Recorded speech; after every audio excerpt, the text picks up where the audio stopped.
Viewer discretion is advised.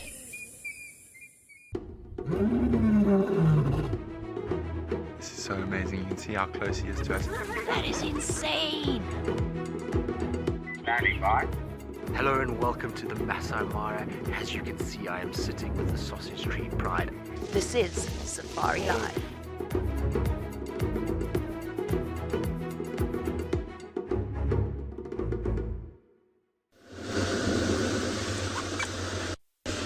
Good afternoon, everybody, and welcome to a bright, beautiful winter's day. As you can see, the sun is shining and the weather is absolutely perfect. There's a little bit of a breeze, so it's not too hot, and it's the perfect conditions to be out on a safari.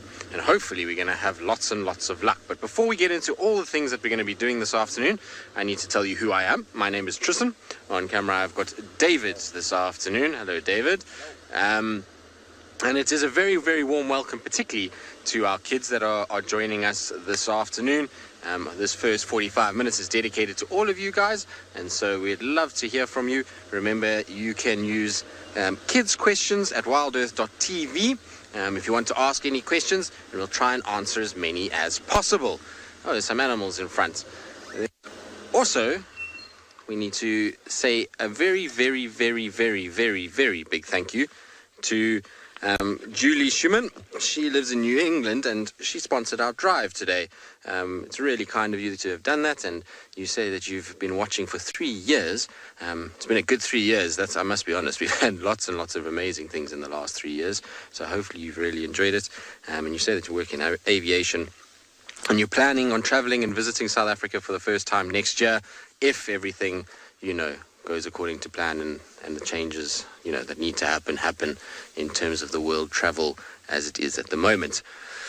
But it's lovely to have you all with us. As you can see, there's a few little antelope milling around, so some kudu and some impalas. You can see the difference between the two quite nicely now, because the impala is walking in front.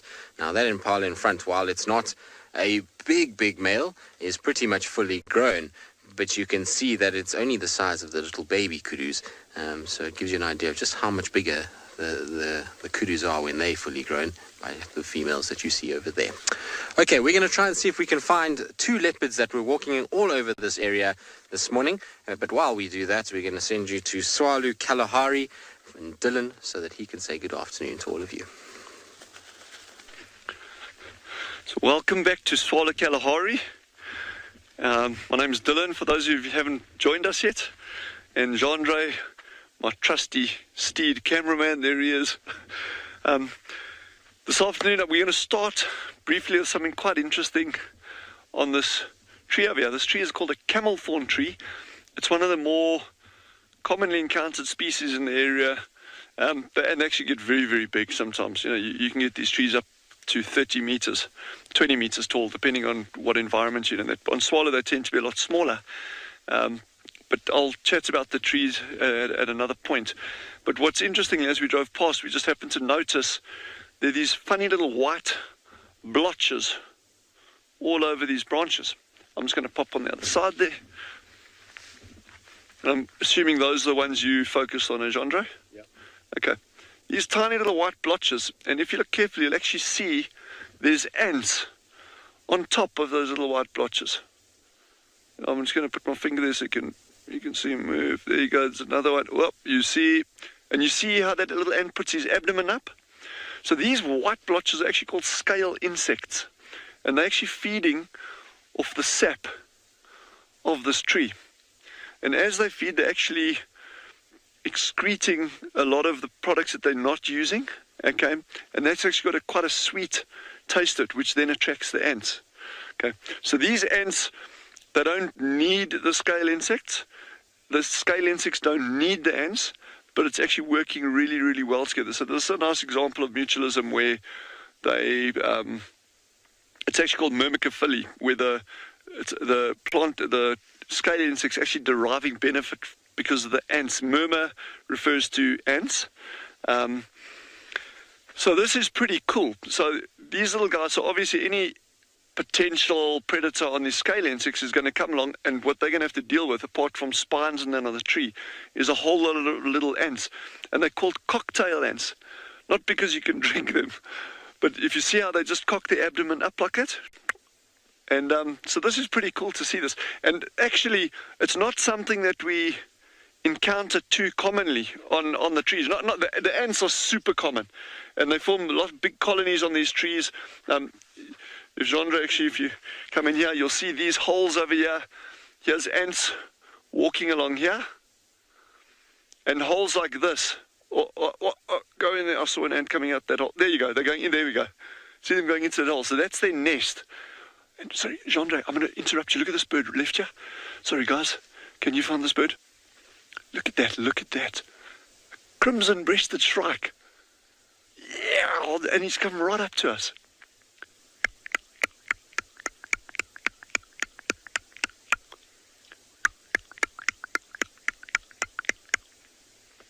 So those birds are predators. They'll catch, being one of the shrikes, they've actually got a little hooked bill.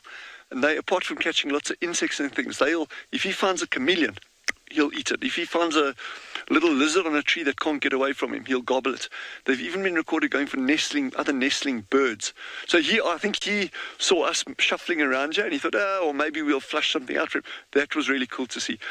But anyway, so with these ants, they form these, you get any kind of borer. It could be any kind of wood borer gets into the tree, creates these holes, and then these ants actually start taking up residence. So this branch, although it's growing, it's obviously got a lot of dead wood on it. There's actually signs of it's either fungal rot on here or ash that could have had a fire tree a long, long time ago. But now these ants have now taken over these holes, and they've got a nest. So you find these ants frequently nesting in trees, and not just these, are a number of different kinds.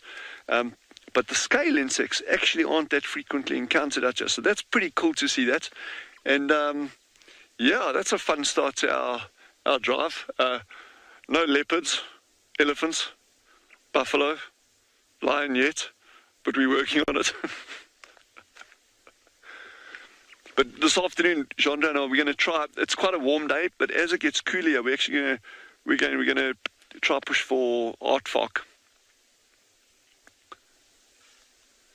But while we're pondering the beauty of scale insects and ants, I think let's head over to Steve at Njuma and see what they're after.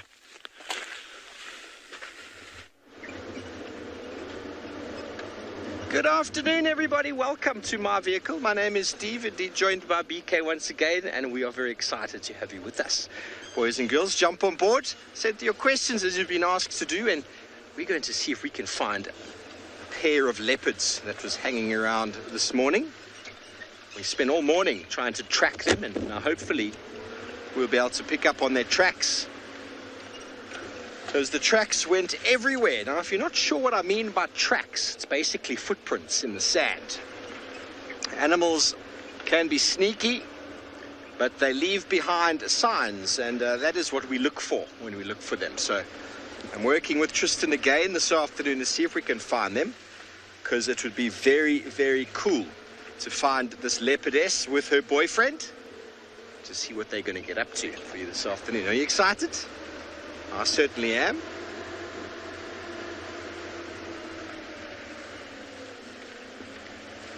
Chances are they won't have moved much, but when leopards come together in a relationship, they move more than they would if they were on their own. Not distance-wise, but she gets up and moves a bit and he follows. So it's a constant thing. And so we might have chance of them coming out into an area you might see them. And maybe their tracks will be on top of our vehicle tracks from this morning. We'll be able to figure out exactly where they've come from or gone to.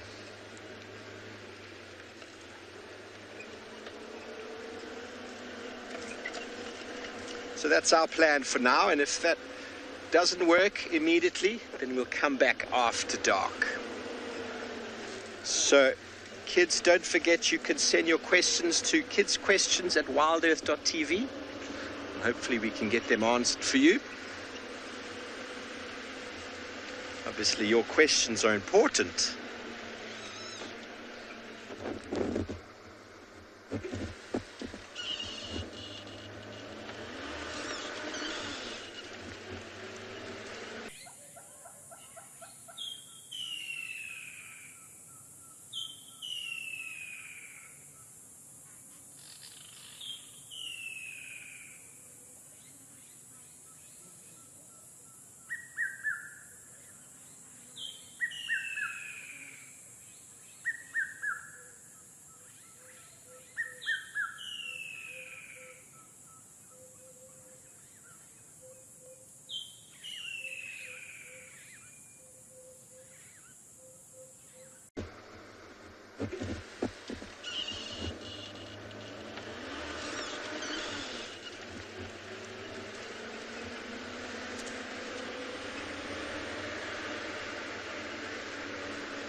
A lovely afternoon for a bumble. We'll look out for some birds as well.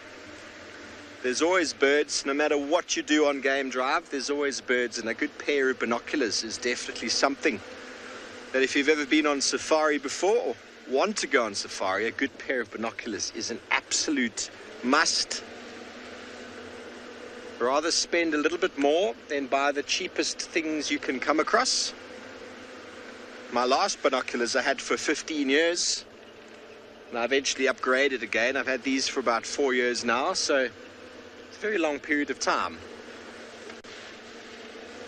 And you don't only bird with them, you can also use them for looking for animals. So if you're far away, in some of our big reserves like the Kruger National Park, and you want to see animals, you can use binoculars to spy them. In the Masai Mara up in Kenya, binoculars is what provided us with most of the animals that we have out there. Okay, we're going to keep searching here for some tracks. Unfortunately, I won't use my binoculars for the tracks, but Tristan's looking for some tracks too. He's just down the road. Let's jump over there.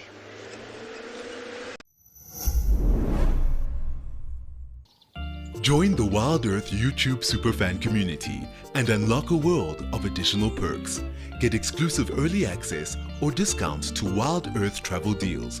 Wear the best bush attire with merchandising discounts. Enjoy an interactive live monthly private safari. Don't miss out on the ultimate fan experience. Join the YouTube superfan community today.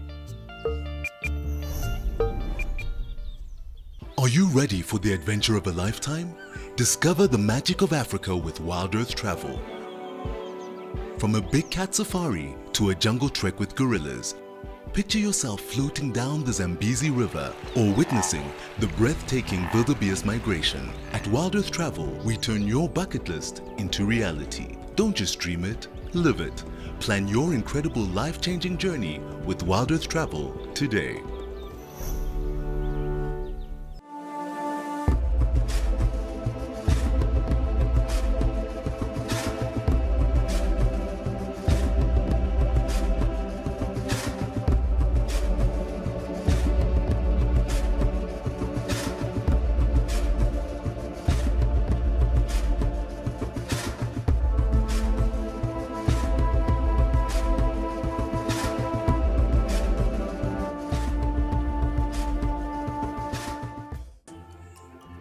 Not everyone gets excited to hear a leopard chuff, spot a pangolin, or see a real impala rut.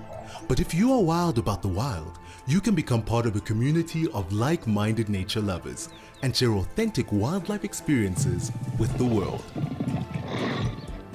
Join the Explorers Club and you will also enjoy the many benefits that come with it too. Wild with Explorers, it's in your nature.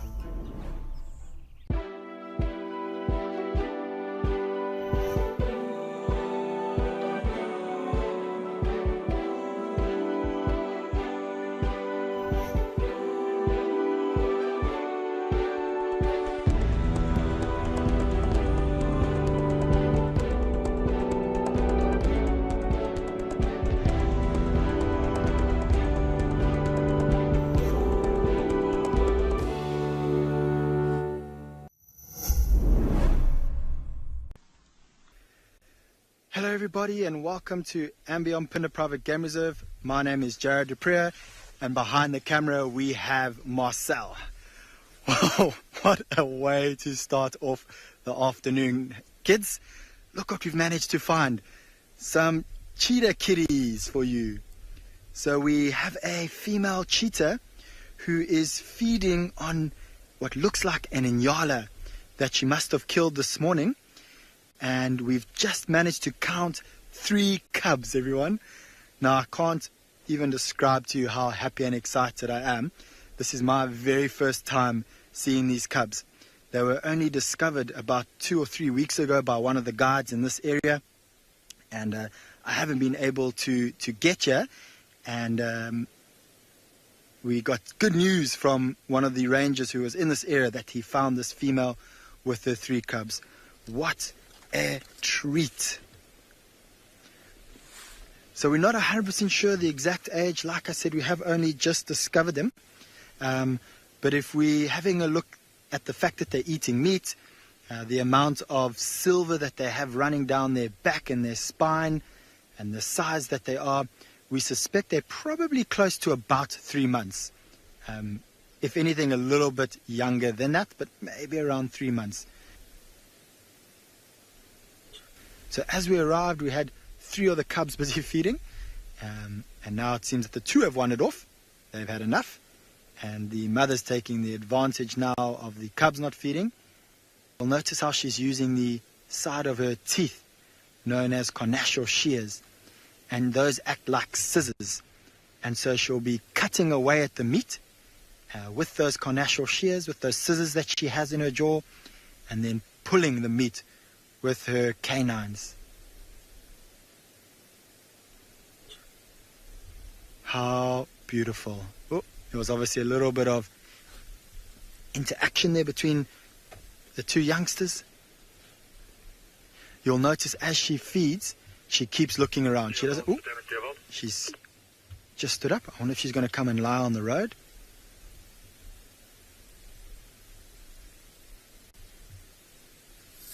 So you'll see a nice and full belly. The fact that she doesn't have any blood on her at the moment would tell me that this is not a fresh carcass and probably a carcass from this morning.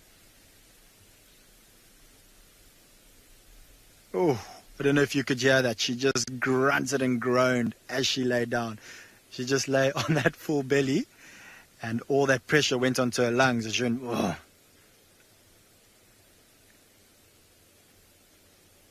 And while she's busy taking a rest, the one youngster seems like it's taking advantage of mom not being around and he's trying to feed as much as it can. Now at this age, their teeth aren't very strong or sharp, shall I rather say. Their carnassial shears aren't very sharp, and so it is a bit of a battle for them to feed. So what they will do is that they'll wait for their mother to open up the carcass, make it easy for them to feed by exposing that meat, and then the areas where she has fed and maybe sort of cut away at the meat already is the areas where they'll take over and feed from. This is incredible. What a way to start off the afternoon. Alright, so apparently Dylan at Swalu has something that looks like a unicorn. Not quite sure what that is. So let's head over to Swalu and see what he has. I'm very chuffed that we got this little one. It's our smallest antelope that we get. It's called a steenbuck. A steenbuck, or actually, more correctly, a steenbok. Bok is the old Afrikaans or Dutch word for an antelope. And in all the books, textbooks, actually steenbok. Steen refers to the color. It's a lovely rich red color. But these are gorgeous little animals. And as we're going along, I'm actually going to look for one of their dropping sites, where they've gone to their ablutions, because it's quite cool the way they'll dig or they'll defecate, and then actually just in front of it they'll dig with their front hooves, and they actually kick sand over the droppings. So it's very, very, very distinctive, and there's a couple of different theories as to why they do that. But if I find one of those, we can chat about that. But this is our smallest species of antelope that occurs on the reserve, and an important prey item for your small and medium-sized predators like caracal. Some people call them lynx. Very different to the lynx in the States and Europe. Cheetah. I think cheetah catch a lot of these. And pack hunting animals like wild dogs will catch a lot of these. So they're super common on the ground, the steenbuck. It's amazing to see this one with a broken horn. The females don't have any horns, so a lot of our antelope here, it's only the males that have got horns, and the females don't. But there's a handful of others where both sexes have horns. But this one's obviously lost one somewhere. A unibuck.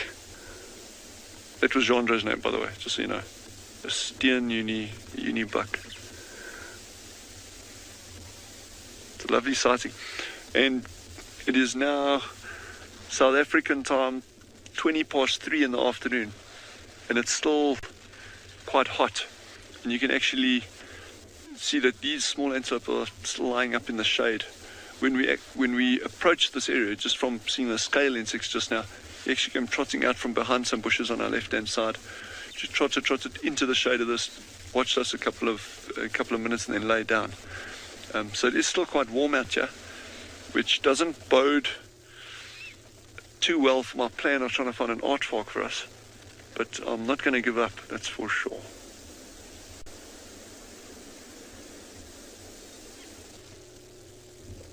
Look at those ears, eh? Super, super, super alert.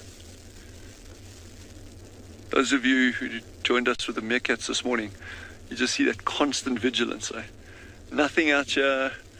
It doesn't matter when they're lying down, resting, they always have some heightened, degree of vigilance. And of course, the hearing is ridiculously better compared to ours. Well, definitely according to mine.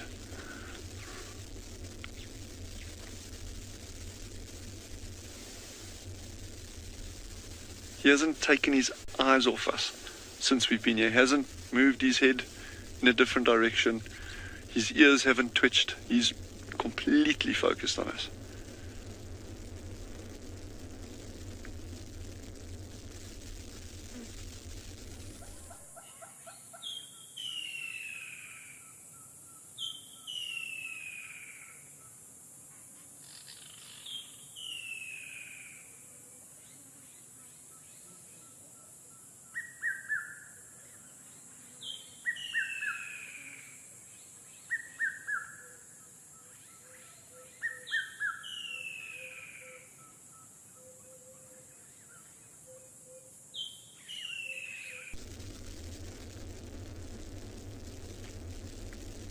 We touched on it very, very briefly the other day.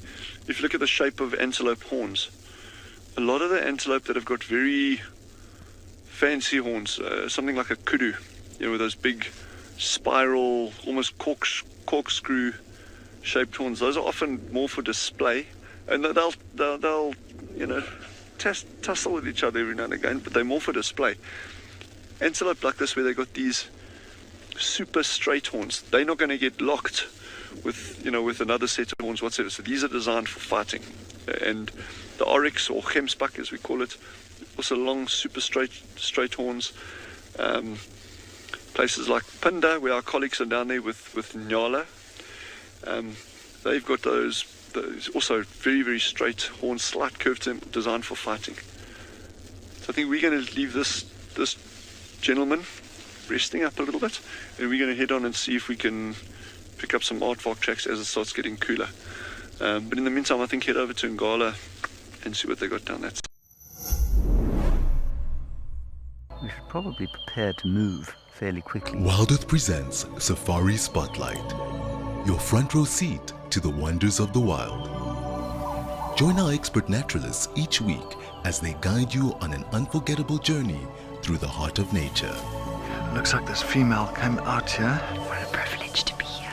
Subscribe to the Wild Earth YouTube channel and never miss a moment of the adventure. Wild Earth, connecting with nature. Get ready for an adventure of a lifetime. Wild Earth Travel is proud to launch a brand new grand tour. Backed by popular demand, join us for an unforgettable experience where you'll meet Wild Earth presenters from past and present, participate in an exclusive rhino conservation project, and even take a masterclass in wildlife filming. And of course, you'll get up close and personal with your favorite animal characters. Book your spot now and dive into the wild with Wild Earth Travel.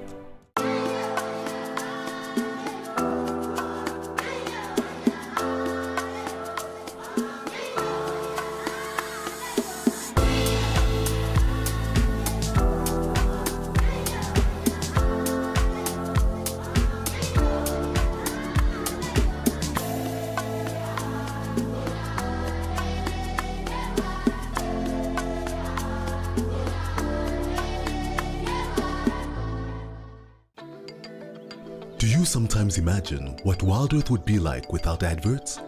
A chance to properly immerse yourself in nature without any interruptions.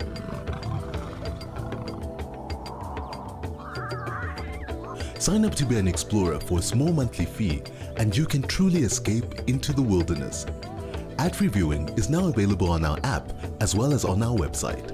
Wild Earth, it's in your nature.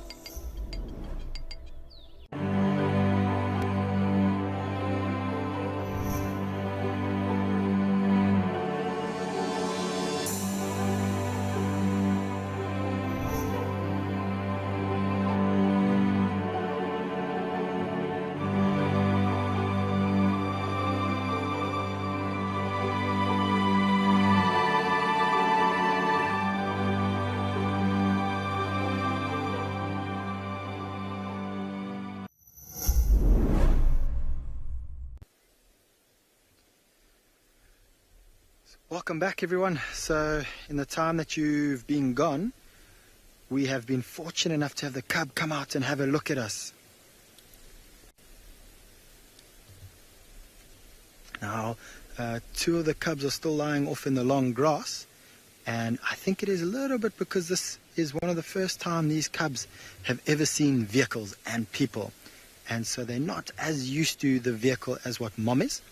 And so we've had the one come out and have a bit of a look, but the moment the other two finished feeding on that Inyala, they went off to lie in the long grass. Now, that could be because of us. It could also be just complete coincidence.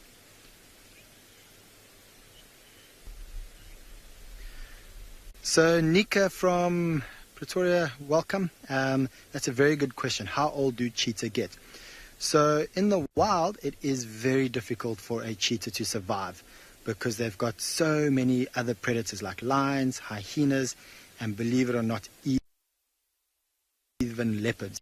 Cheetah in the wild can get to around 12 years old.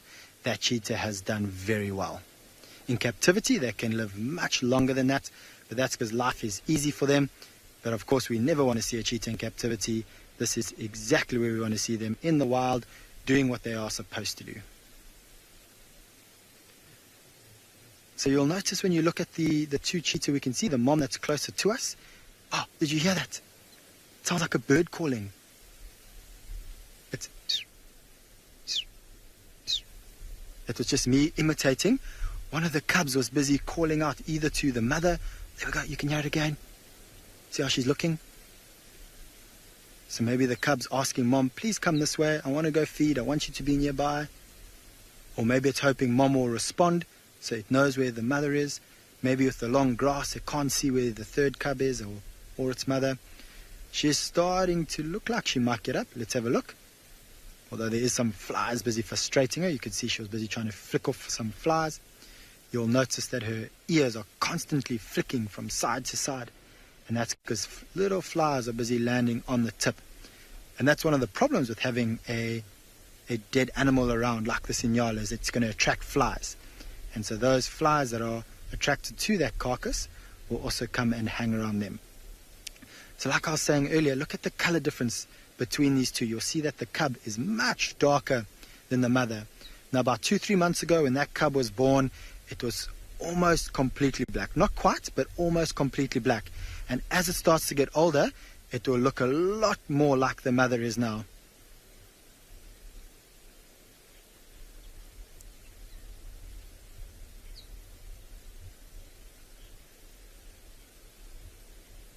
So Palakcha from India, you're asking, why do cheetah cubs have silver down their back? Now that is a very good question, and in some ways a bit of a controversial question. There is a bit of arguments to why cheetah might have that silver down their back. One of the beliefs is that it helps to imitate a honey badger. Now whether that is the reason that they have it or not, I don't know, but that is one of the theories. And the reason why they think it will help this cub to look like a honey badger, if you know anything about a honey badger, you'll know that they're one of the most fiercest animals in the bush. And everyone is scared of a honey badger, even sometimes lions. So a cheetah cub, which is very vulnerable from lions, would want to look like a honey badger just to protect it. It could also help with the sort of silver yellow down the top of their back and on their head. It also might just help them camouflage in the yellow long grass. Which one of those reasons it is, I'm not 100% sure. I like to think it's just to help them with some camouflage, but what a wonderful story it would be if it was that it made it look a little bit more like a honey badger. So you'll notice while the cubs are busy moving around in the background, the mother doesn't sleep. If you've ever seen a lion or a leopard close to a kill, they'll feed and then go sleep, not lift their head for an hour, 2 hours, 3 hours sometimes, and not care about anything. But her problem is that cheetahs are very vulnerable, as I mentioned earlier. And with her having the cubs around, she's also very worried that other predators might pick up on the scent of the Signala and that they might come over to investigate. And if they come and investigate the Inyala, they might see her or they might see the cubs. And unfortunately, if they do see the cubs, they will try and kill them. And so that's exactly why she has her head up the whole time. She's listening, looking, smelling the whole time, making sure no other predators are coming into the area.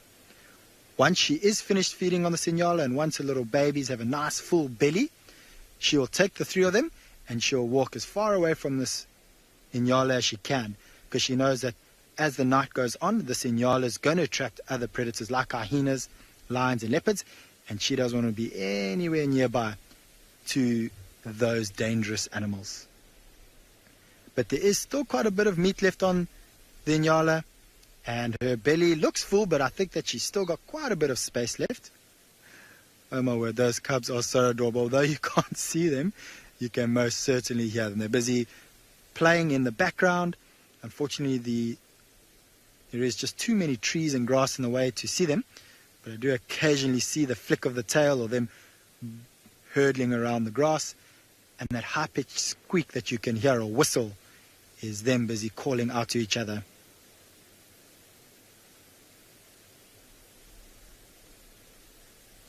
So Emma, that depends on the areas that the cheetah come from. That we get cheetah in quite a few different countries in South Africa, and you'll find in some of those countries they will have antelope there that we do not have here. So in Phinda Private Game Reserve, we have lots of impala and inyala. And female cheetahs like this one would prefer to hunt something smaller like an impala or an inyala. Now, Emma, I don't know if you watched this morning, but we were lucky enough to find 2 big male cheetah. And those 2 cheetah, because there's 2 of them and they're a little bit bigger and stronger than this female, they do sometimes hunt larger mammals like a young zebra or a wildebeest. And those 2 have actually even caught a giraffe. So male cheetah can kill much larger prey than what females can. Sometimes they do catch smaller prey like duiker or scrub hares. If you don't know what a scrub hare is, it looks a little bit like a rabbit. And so they do sometimes catch small prey like that. But this female, the majority of her diet will consist of inyala and impala.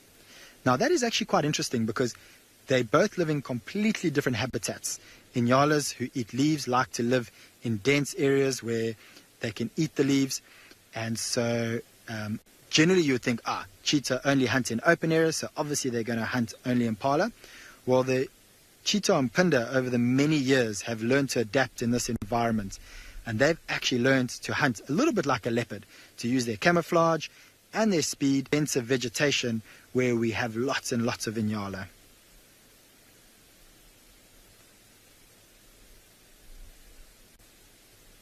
So I'm just going to ask Marcel to quickly zoom in on her paws.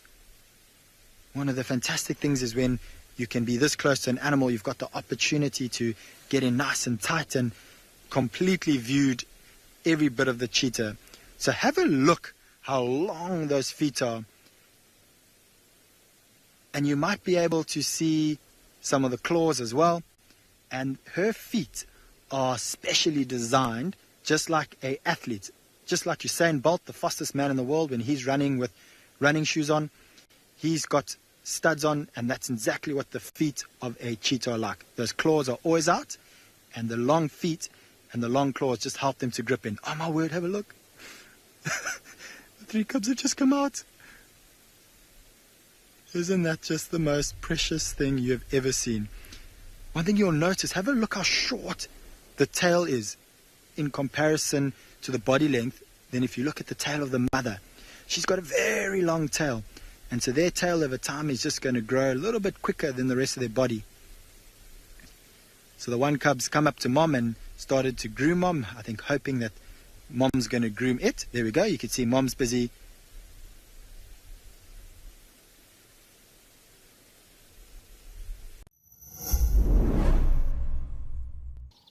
Join the Wild Earth YouTube superfan community and unlock a world of additional perks. Get exclusive early access or discounts to Wild Earth travel deals. Wear the best bush attire with merchandising discounts. Enjoy an interactive live monthly private safari. Don't miss out on the ultimate fan experience. Join the YouTube superfan community today. Are you ready for the adventure of a lifetime? Discover the magic of Africa with Wild Earth Travel.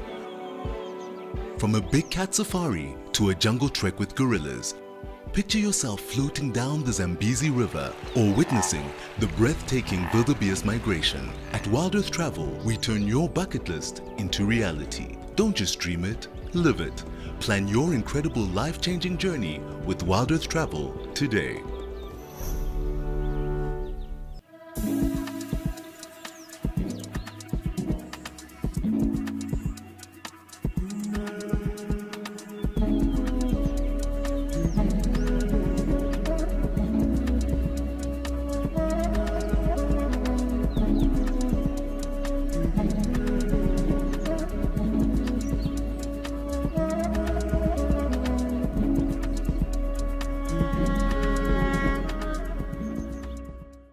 Did you know that the Wild Earth team makes weekly behind the safari content? Would you like to get to know the Wild Earth family better? See how we live. This is Igor's bedroom.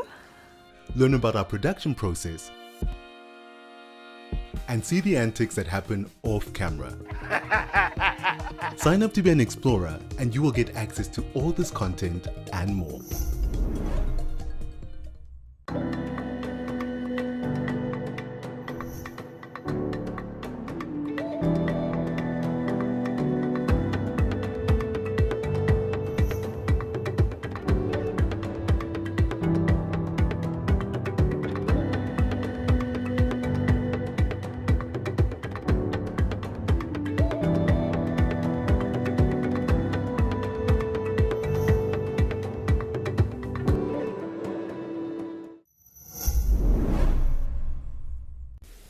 often when animals haven't seen vehicles many times, they are quite nervous by the vehicle. But this is exactly how the process of habituation happens.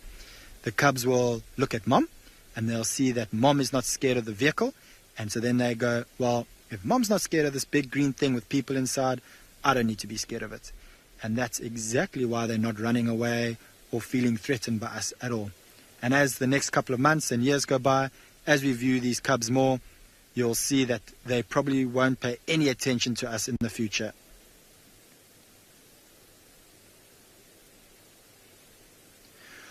All right, so from one spotted creature, we'll head over to another spotted creature. I believe Dylan has a spotted spider.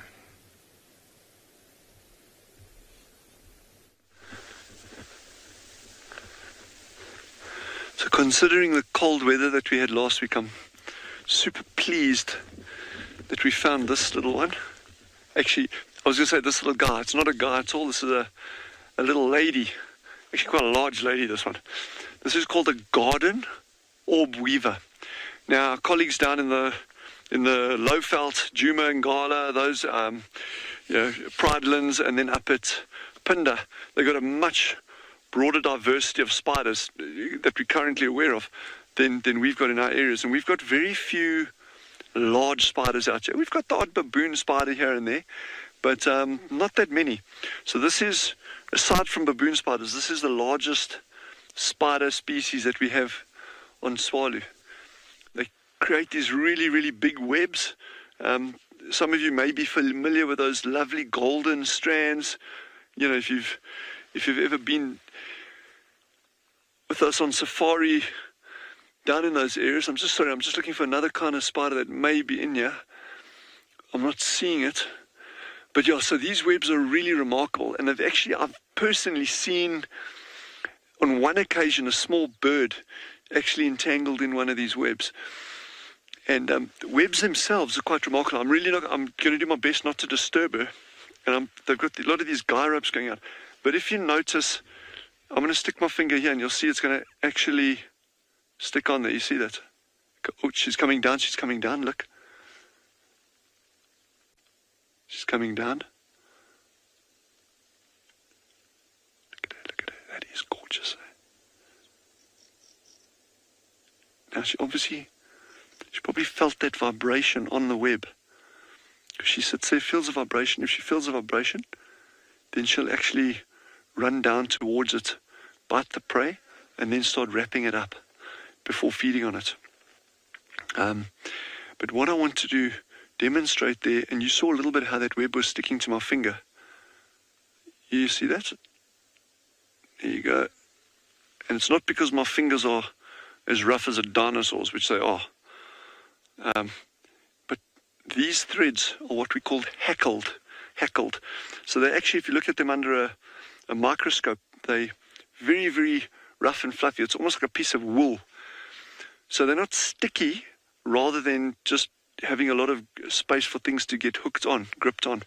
Especially if you're a little insect or something that flies into you, and you'll get tangled up very easily. But I'm going to show you another kind of thread that she's got, that the guy ropes, all the main strands are made from. And if you look at this one here, it's a bit difficult to see where my finger is.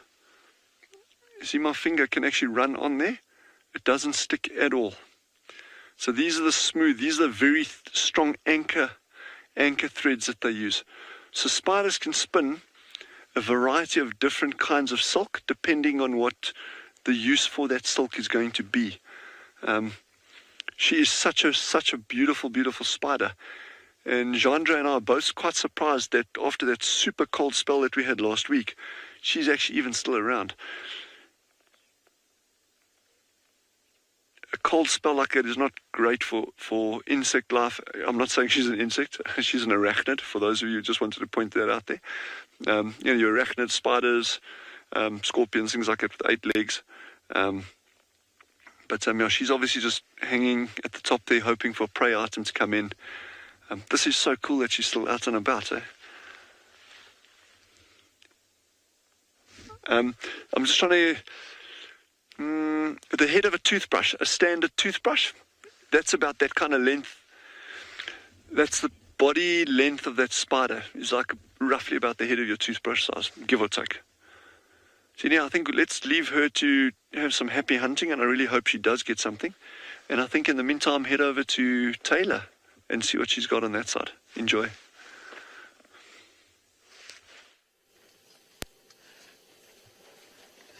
Hello everybody and welcome to Pridelands, here at Eco Training. We're sitting with a huge herd of elephants. My name is Taylor and on camera with me today is Gert. I'm hoping that you can hear me. Can you hear me? But we've just been with this entire herd of elephants. I'm trying to not move too much.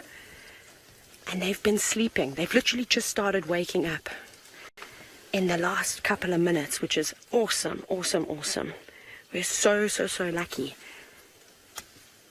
Can you hear them all breathing heavily? Can you hear them rustling through the leaves?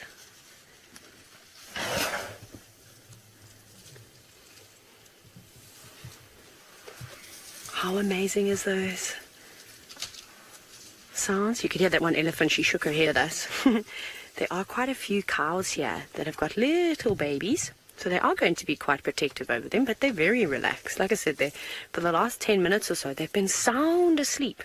Some of them even laying flat on the floor, but they've all stood up now. Hello, big girl. You can hear them rumbling and all talking with one another. I bet somebody is saying, right, I'm thirsty, it's time for a drink. So I'm hoping that we can follow this herd of elephants. Oh, look at those two little calves coming out now. They were fast asleep. They were right down on the ground. But I'm so happy that we've been able to join you this afternoon. So you can still see them trying to learn how to use their trunks every now and then, pulling up a piece of grass. Not as much as I think they were hoping for. And chewing away. But it won't be too long before they have a drink, or maybe they snuck a drink while I wasn't watching them. But they're just in the middle. Look at all those tall legs surrounding them.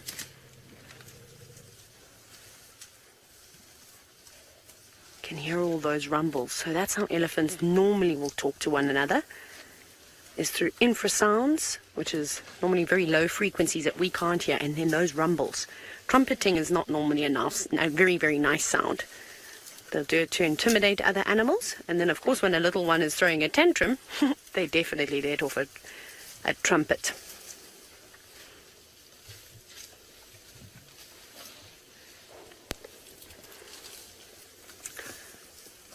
Now Sean from Johannesburg, South Africa, you've inquired about if any animals will drink from the seep lines.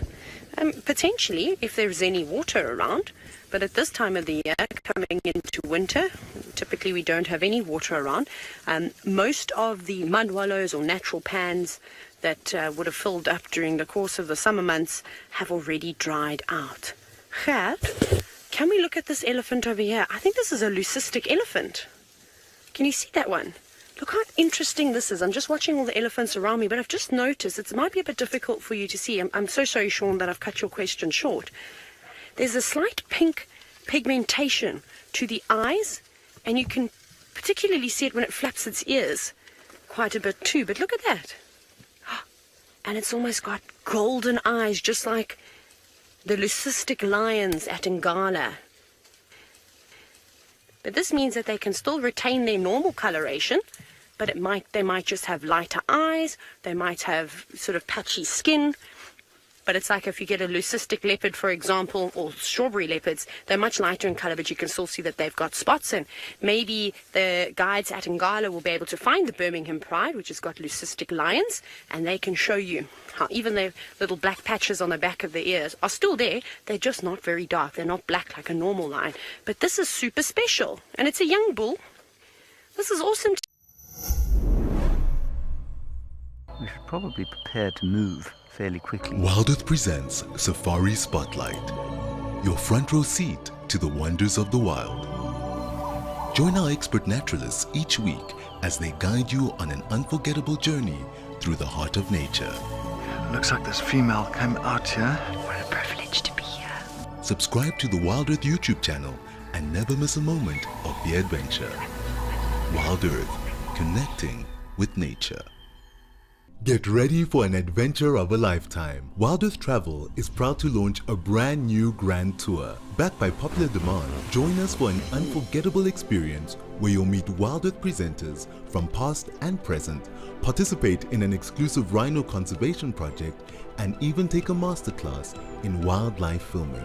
And of course, you'll get up close and personal with your favorite animal characters. Book your spot now and dive into the wild with Wild Earth Travel.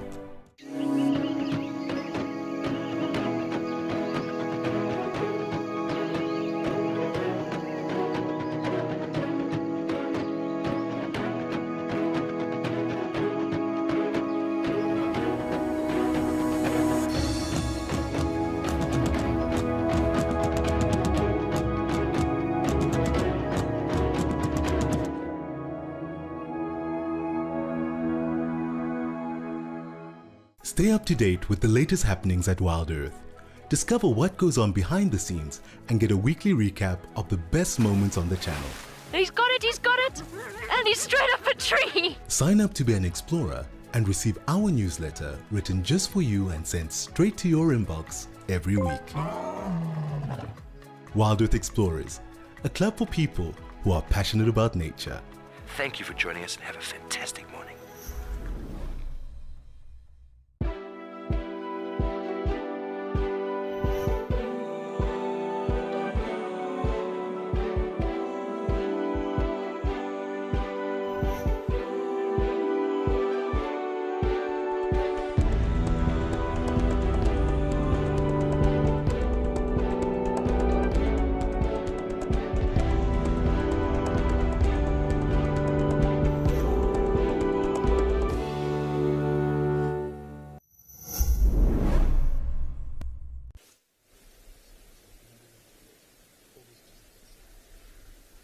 Welcome back, everyone. So in that time that they've been filming the wonderful elephants busy fighting, we just had a quick look at our database because I was unsure of which female this actually is and her age.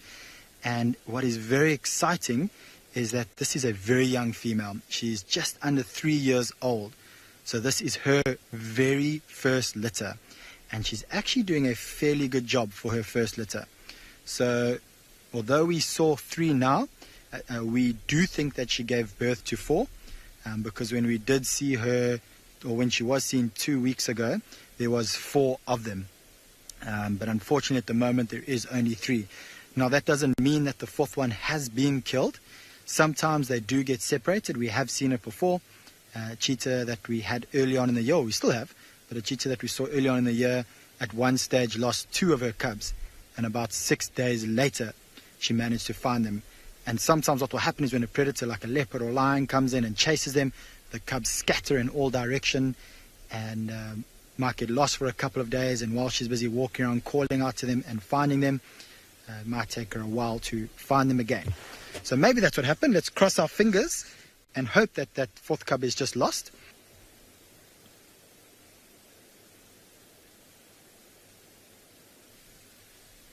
Oh, not getting any response from its sibling, and so it's going to head off now to its mother. Now you'll notice that I say it instead of he or she. At this age it is very, very difficult to be able to sex a cheetah. So you would have to look between the legs, just below the tail, to see if they have what looks like raisins, little golden raisins. But even at this age those testicles are so small that often we think we know what sex it is and we get it wrong.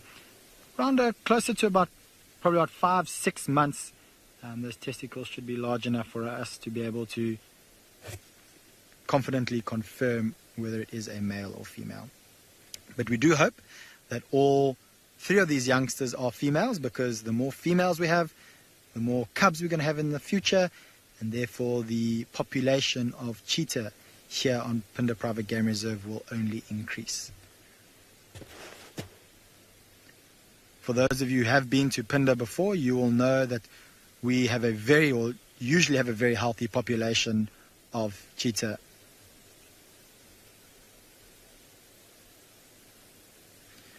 So Hita, the reason why cheetah have less genetic diversity is unfortunately one of the reasons is a bit of interbreeding. So they're a species that is not found all throughout South Africa, or at least all throughout Africa. So they're in very concentrated areas. And then what you will find is that it is inevitable that members that are either cousins or sometimes even males with their own daughters will mate. And so because of the lack of cheetah in the area and because of the low success rate that cheetah have, generally only the strong males survive, and therefore those are the males that will continuously breeding for quite some time.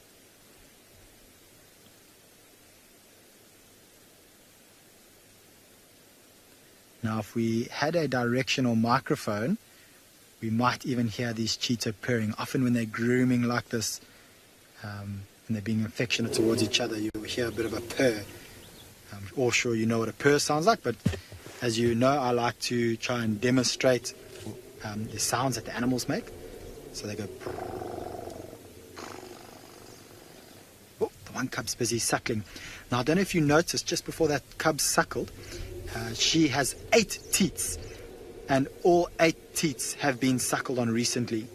So often you might only see 2 or 4 teats, and that's not because she has 2 or 4 teats, but as her litter becomes smaller or smaller, or if she has a small litter, you'll find that not all of her teats will produce milk. And so the cubs will just stood on the head of a cub. Not all the cubs will suckle on all the teats, and so they generally will just produce milk by the teats that are stimulated. But it seems that these 3 cubs have been suckling from all of those 8 teats. Now they're going to suckle still for some time. You're looking for anything between about 4 to 6 months when they'll be fully weaned. So these little bundles of fluff would have started to follow their mother around at already about 6 weeks old. And so that's when she starts to move them from one area to the other. And it is also when they will start to be introduced to meat. And around that time, when they are introduced to meat, they're almost completely inseparable from their mother. Completely different to lions and leopards, who tend to leave their cubs, go off and hunt, leave them in a den site, and then come back. I would imagine that cheetahs don't do that just because how vulnerable their cubs are. So the mother would rather have the cubs with them. It seems like something has spooked the cheetah off in the distance, those 2 little cubs, and that's why they ran straight to mom, because they know that's where her safety net is.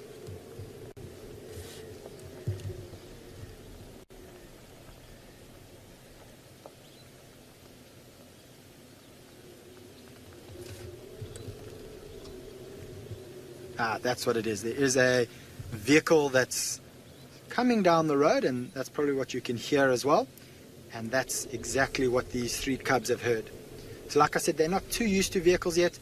As time goes by, they're going to get used to the sounds of the engines and the tires on the ground and on the stones.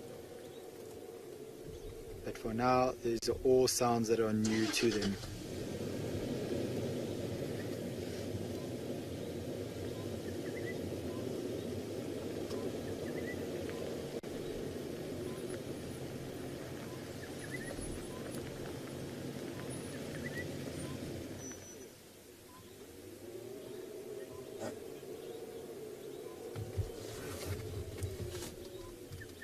So 3T, you're asking, does a cheetah cub have less opportunity to survive?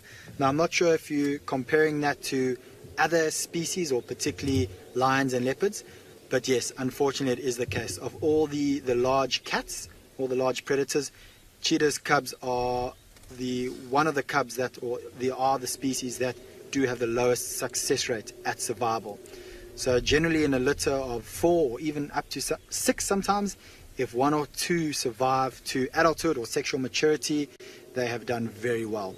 We have often seen here on Phinda that sometimes a female will lose all her cubs, which is obviously terrible. But fortunately, what will happen is if a female does lose all her cubs, she'll go straight back into estrus, which means that a male, if she comes across a male, he'll mate with her, and then hopefully within the next 3 months she will give birth to her next litter. But if she does manage to get these cubs up to adulthood, around 20 months old, that's when she'll kick them out. and that will be around the same time when she'll go back into estrus. So we have fortunately still got another plus minus 17, 18 months left, where hopefully we'll see all 3 of these cubs with their mother.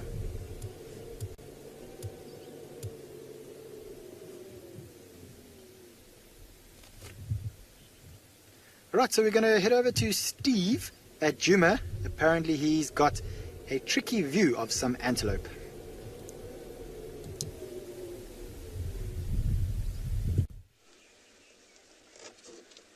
We do indeed. We've got a prime Nyala bull, or should I say, Nyala bull in his prime, in the prime Nyala habitat. They are grazers and browsers after all, and so here we go. How wonderful is he? Don't forget, everybody, if you have the time and the inclination, please do feel free to support us using the link below so we can continue to bring you wild and wonderful views from the African wilderness. Really appreciate that as the Nyala disappears into the thicket. It's exactly why they like the thickets. Their camouflage is designed for it.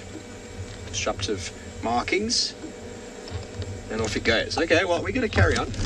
Just as seem to have come across some tracks of leopards. My name is Steve again, BK. And so we're slowly making our way into that area, hoping to obviously not go too quickly so that we eradicate any tracks that might be. Seems to have given us a bit of a tricky morning because seems to have come out in an area that we were looking in. We'll have to see in a moment where Tristan exactly has gotten to.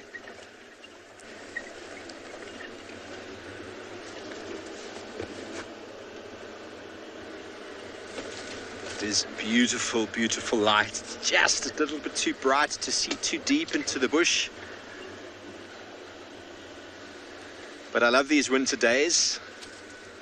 It's not too hot, which means you have the potential to have these animals moving. And as it even starts to get to this time of day, there's Tristan. Step there. Oh! Gets to this time of day, potential for the cats to even start moving a bit earlier. Elephants have been all over the place.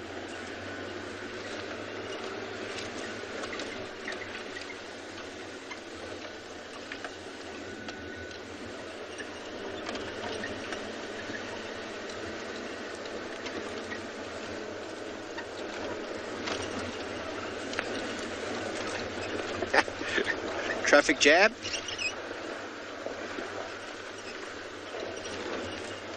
Hello, gentlemen.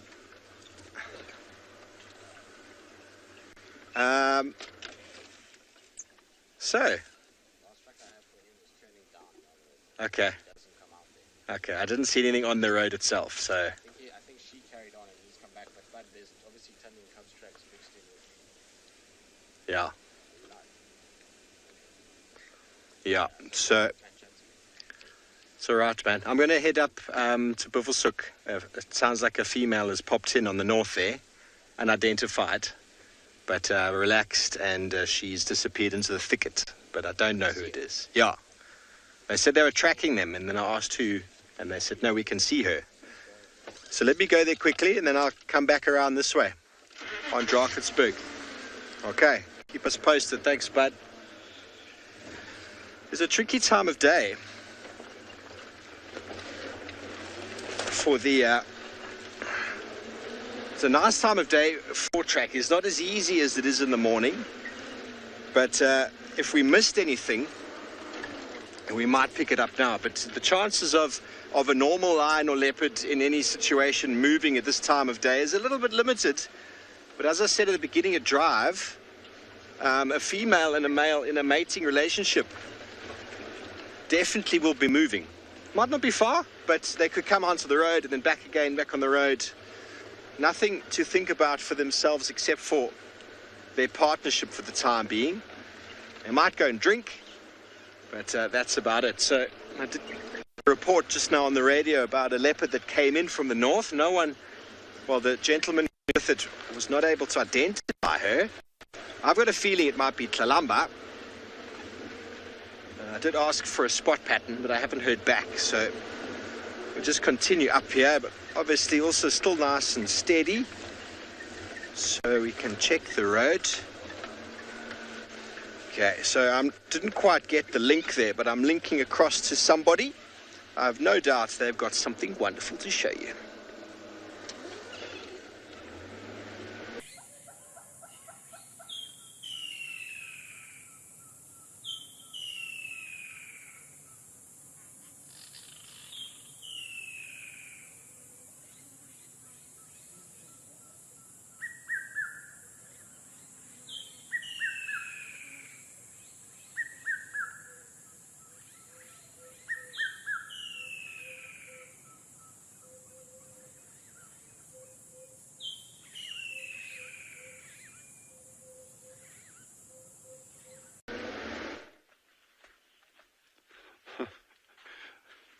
So Jean-Jo and I just wanted to introduce those of you who haven't met Mel Gibson, or Mel or Gibson as you prefer, and to Melanie. They're both Sama melons. They both come from the same plant, and we're actually going to be keeping him as long as we can. Mel met an untimely demise, and that was entirely due to my fault. She actually escaped off the vehicle on one of the game drives. And yeah, anyway, we'll leave it at that. So this is Mark II version of Melanie, and you can actually see the seeds inside his mouth. You can see it stuck in there. So inside here, there can be, in a very big one, we've actually opened up at over 1,000 seeds in it, about 1,400 seeds. This one is quite a bit smaller. This is one, excuse the radio there, guys. This one's quite a bit smaller, but I'm really keen. We'll keep him as long as we can, and then we'll actually take all the seeds out and we'll do a seed count on these. But that's Mel, for those of you who don't know yet, and he joins us on all our activities. He's got a bit of armoured ground cricket damage around his eyes. That was yesterday morning at the Meerkat Burrow. Some armoured ground crickets tucked into him. But we're going to keep him safe. Don't worry. He's with us the whole way. And we're going to continue looking for aardvark. It's still quite warm, but the temperature's dropping quite rapidly now, which is good for us, because it's good for them foraging. They're feeding primarily on ants and termites, and in the hot summer months, the ones that they feed on actually only come out above ground or up to the surface as the temperatures start dropping in summer.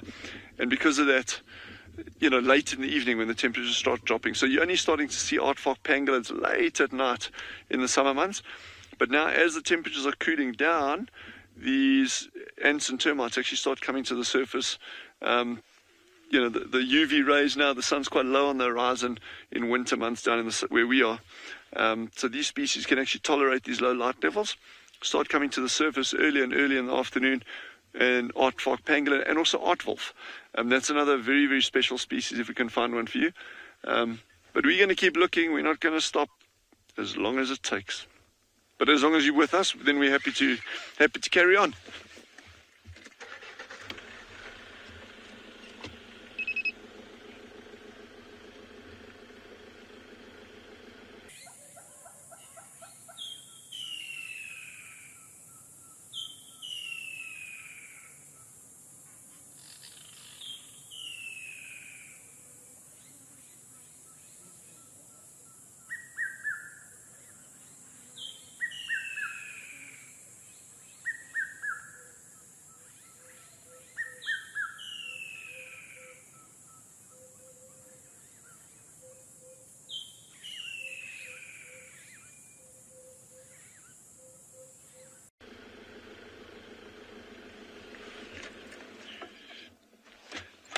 Wow, now, geez, that's a tough question to answer. So James has just asked, how many endemic species are found on Swalu or within this Kalahari region?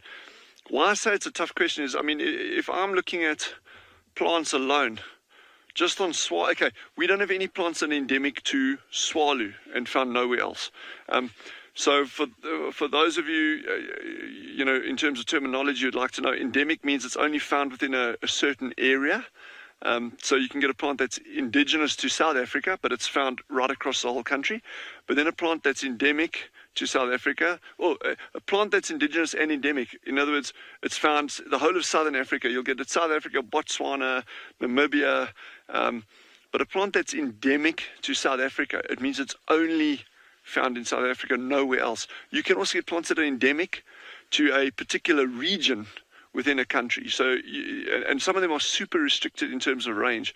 There's a fun group of beetles down in the Cape Town area called colophon beetles, and they are only found on the tiny little tops of these mountains and nowhere else on the planet. So that would be a very extreme example of that. But coming back to our more local area and saying, we've got no plants that are endemic only to Swalu. But within the southern Kalahari, we have got a number of plants. Just thinking off the top of my head, there's a number of these what they call helichrysums. Some of them, they're often used in like flower arrangements, not these species, but globally, because they last a long time and they retain the color. So we've got a couple of those that occur here. We've got another one, interestingly, that's a Nemesia. It's like a snapdragon. A beautiful little flower. In fact, we only found that 4 weeks ago for the first time ever on Swalu. But its typical range is Southern Cape, or your Southern Western Cape, and then up into like the Eastern Cape area. So that's like those southern coastal areas of South Africa. And we actually found a population of them existing on Swalu, same species. Now that is an example of a plant that's also endemic to South Africa, but no, sorry, so it extends into an area outside of South Africa. So so why the question is difficult to answer is, I mean, we don't even know what's here. We know like kind of the basics, the big trees and big mammals and birds and that kind of stuff. But when you start delving into it, geez, I mean, there are just masses of species, and a lot of them may be endemic, but we don't even know what that full extent is yet. So, and that's again coming back to the excitement of exploring these areas, and it can be literally on a game drive, going out as guides, and trackers. We are seeing things, and we are privileged to experience these environments for 8, 9, 10, 12 hours a day, and we have this opportunity of seeing things and recording things that most people would never ever have the opportunity of doing. So coming back to the question of endemic, we certainly don't have a handle on all the endemic species yet. We do have a number, but we have no ones that are specifically endemic to Swalu. And that probably hasn't answered your question at all, but it was interesting anyway. Yes, it's beautiful out here. But let's carry on, and good question, by the way, really, really good question. Because there's a lot of conservation implications pertaining to those kind of questions, in terms of endemic species and what conservation measures you're going to afford to an area if it's got a limited distribution and that. But I'm rambling now. I think let's head on and see if we can pick up any son of aardvark tracks or pangolins or anything else.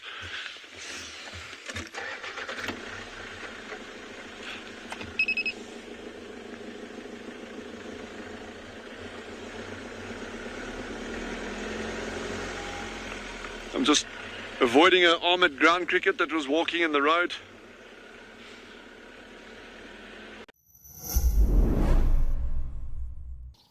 Join the Wild Earth YouTube superfan community and unlock a world of additional perks.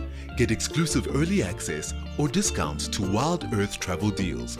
Wear the best bush attire with merchandising discounts. Enjoy an interactive live monthly private safari. Don't miss out on the ultimate fan experience.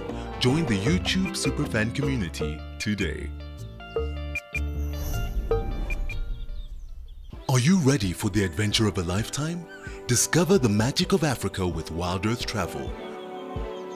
From a big cat safari to a jungle trek with gorillas, picture yourself floating down the Zambezi River or witnessing the breathtaking wildebeest migration. At Wild Earth Travel, we turn your bucket list into reality. Don't just dream it, live it. Plan your incredible life-changing journey with Wild Earth Travel today.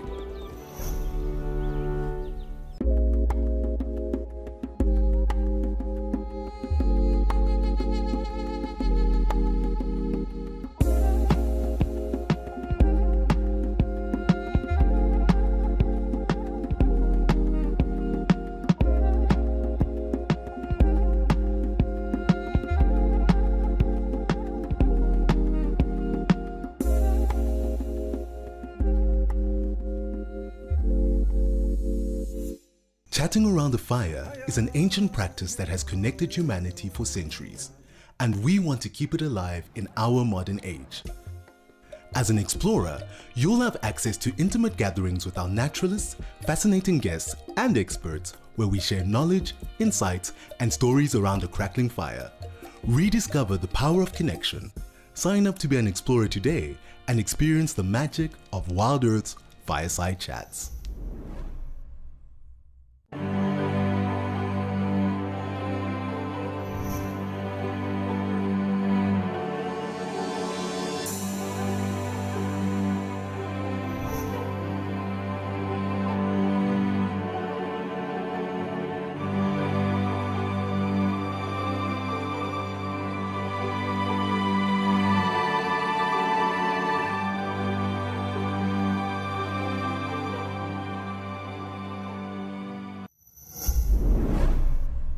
That's how they made their way here.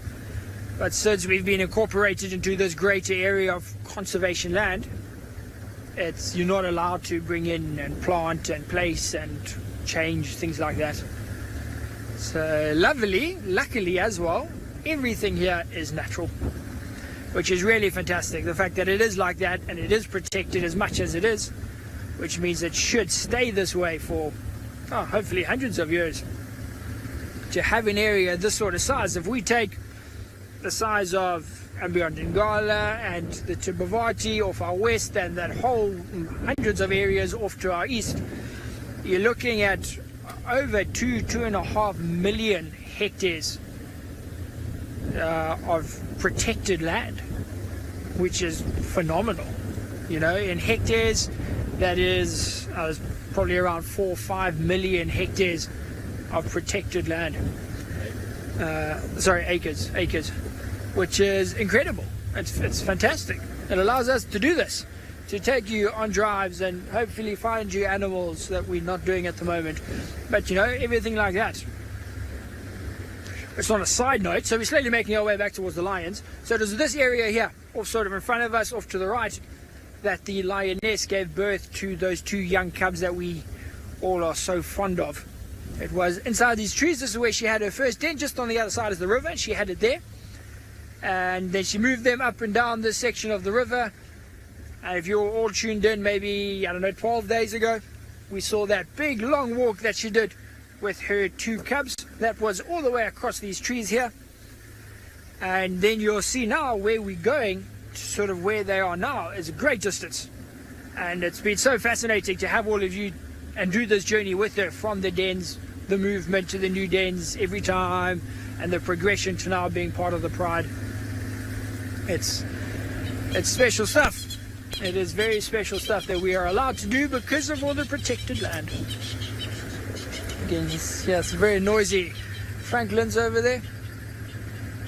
I think the car spooked them. There were some little ones that flew into the longer grass.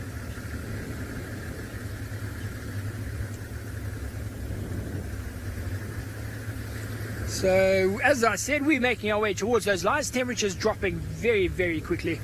You drive through a patch of shade like this, and I'm telling you, it drops 2 or 3 degrees sometimes. So hopefully by the time we get there, there should be a bit of activity. But what we're going to do in the meantime is send you back across to the cheetahs at Ambient Pinda.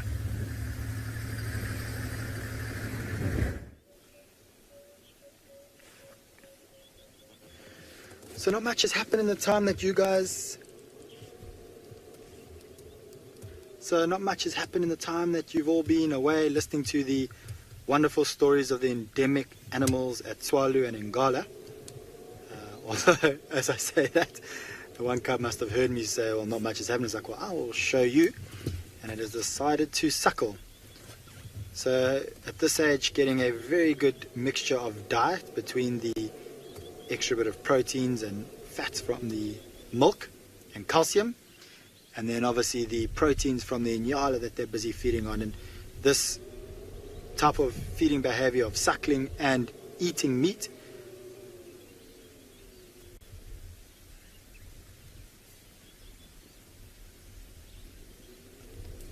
So this bit of process at the moment of it busy suckling and eating meat just helps this cub to grow as quickly as it can, because that is vitally important for this cub to get to adulthood.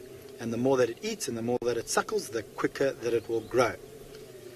Right, so for those of you who are still a little bit unfamiliar about exactly where we are filming at the moment in Ambiyomphunda Private Game Reserve, and this is in the province of KwaZulu-Natal, along the east coast. We're actually very close to the coastline, and I know we've had a couple of questions from the viewers about, is this in Kruger National Park? And we are not in Kruger National Park. If you were to drive from Phinda to get to Kruger National Park, or the southern borders of Kruger National Park, it would probably take you about 9 hours or so. So a bit of a far drive. We're in a bit of a smaller reserve than Kruger National Park, and we're about 28,000 hectares. Quite a bit smaller than the 2 or 3 million hectares that is the Greater Kruger National Park. But nonetheless, we have very similar species to what they're seeing. This cute little animal over here with the 3 little cubs, some cheetah. And the cubs decided to suckle again. Just want to take my binoculars and have a closer look. It's not something we often get to see, is cheetah cubs suckling, because most of the times when I've been able to see a cheetah, I've seen them in the long grass and not on the road like this, so you will never get nice and close as we can now. Isn't that just spectacular? So I can see how she was licking away at the teat, trying to stimulate the teat, and now she's pushing the teat up against the roof of her palate, or its palate, with its tongue, and sucking away. And sometimes you'll see when they suckle like this, they even fall asleep.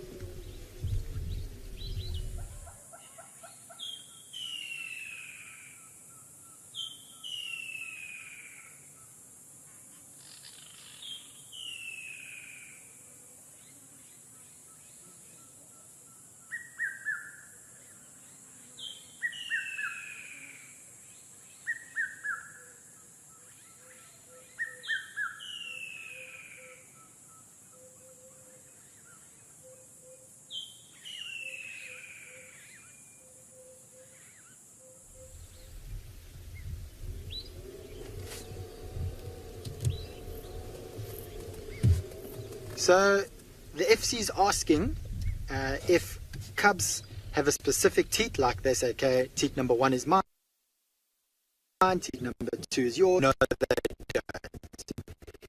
don't. You'll often see them moving from one teat to the other. Once the one teat's sort of drained from its milk, they'll go to the next one, and you'll often see when there's 2 or 3 of them trying to suckle at one time, they will sometimes compete and try to push each other for the teat that does seem to be fuller with milk.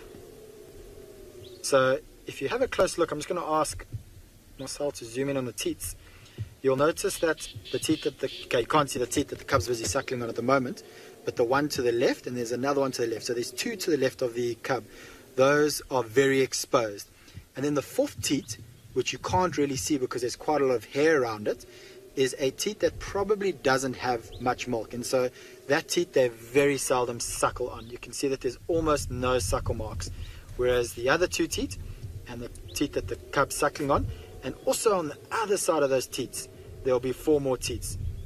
And we did have a look earlier, and it did look like there were only 6 teats that were really suckled on, and the 2 that were closer to the chest of the mother seem to not have been suckled on. See how heavily she's busy breathing at the moment. So she is overheating. So having to kill a large carcass or a large antelope like an inyala will take a lot of energy. To be able to rip and tear at the carcass would also use quite a lot of energy. The lack of sweat glands that they have means that they struggle to cool down. And with the amount of meat that she's got in her stomach, she's busy working overtime to break down that meat. Now that produces the energy that she uses heat. So Peri, sorry, I lost my words there because I was busy listening to the question at the same time. Peri, cheetah cubs will start eating meat at around 6 weeks old. So they will, sometimes a little bit earlier than that, but almost from the first time that they're introduced to meat, they will stick with their mother, and they'll eat meat for anything up to about 6 months. It depends from female to female. We have noticed that certain individuals tend to suckle their cubs for much longer than others, but on average you're looking at about 6 months. But closer towards that 6-month weaning period, they won't suckle as often.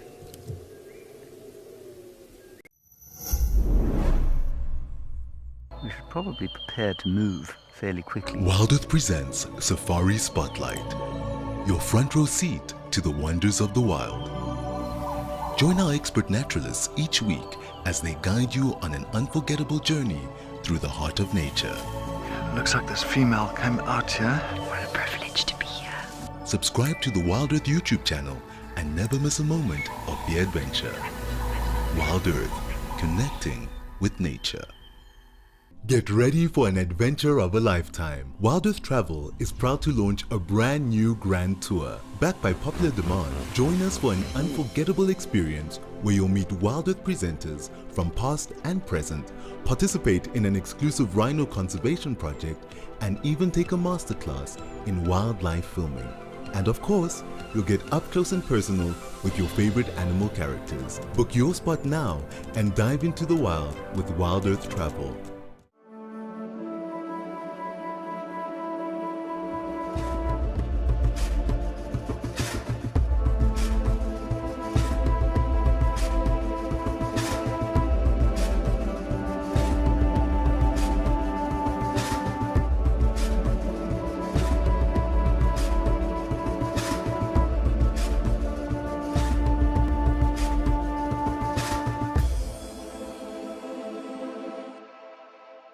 Are you looking to take your bond with the wild to the next level? Download our app and access in-depth chats with our naturalists and special guests. Connect and converse in real time on our Ask Me Anythings, fireside chats, hangouts, and town halls. WeChat, available on the Wild Earth app. Wild Earth, we are Safari.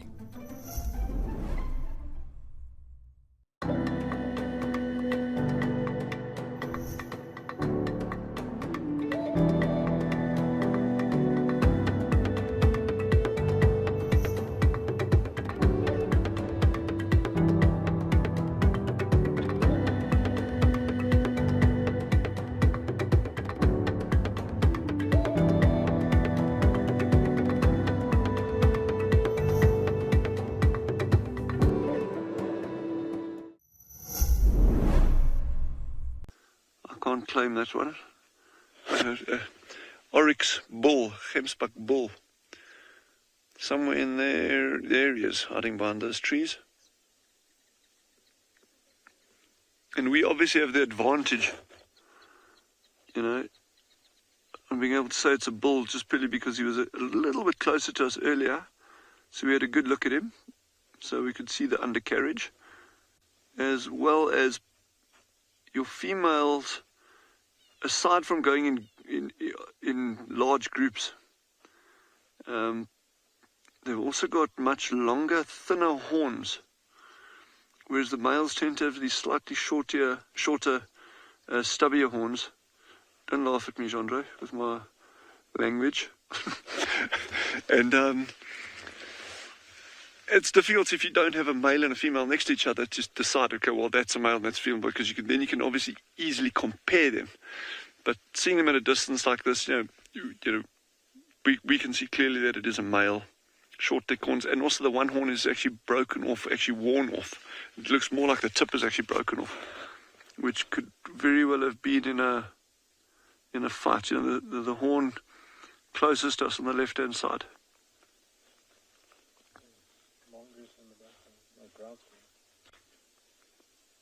Yeah, there's a ground squirrel as well.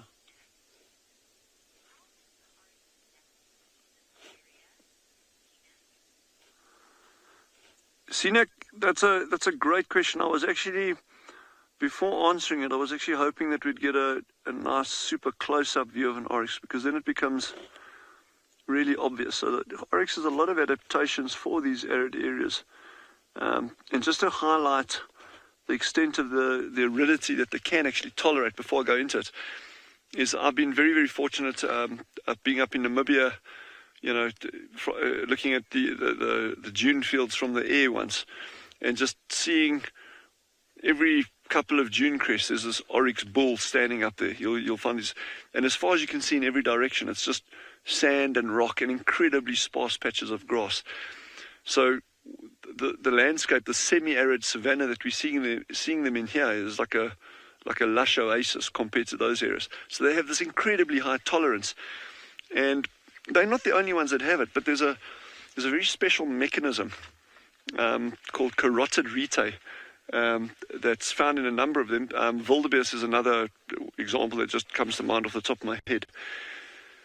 And talking about the carotid rete is, a lot of people will say, the gemsbuck can cool its brain to below its normal body temperature. So as your ambient temperature picks up, the body temperature rises, and then it can cool its brain, and that's how it survives. And it's kind of partially correct, but also not entirely correct. And I'll give you a very, very brief version here. So inside the nasal cavities, you've obviously got blood getting pumped from the heart to the brain, which is the temperature of the body, and that, like I say, that can rise depending on your ambient temperature. I mean, we can get days out here of 50 plus degrees centigrade. It gets really, really hot, although your normal summer temperature is a little bit less. So what happens is you get the super hot blood moving up to the brain. Well, the animal wouldn't be able to survive that. But what it does is, around the nasal cavities, okay, there's this diffusion of blood vessels. So your blood going to the brain passes through these, and that blood in those vessels has been cooled in the nasal passages by the animal breathing. And so that now blood goes, the ones going to the brain goes through those vessels, but it doesn't cool the whole brain. It actually cools a very specific part. So it's selective brain cooling of the hypothalamus, as opposed to just cooling the whole brain down.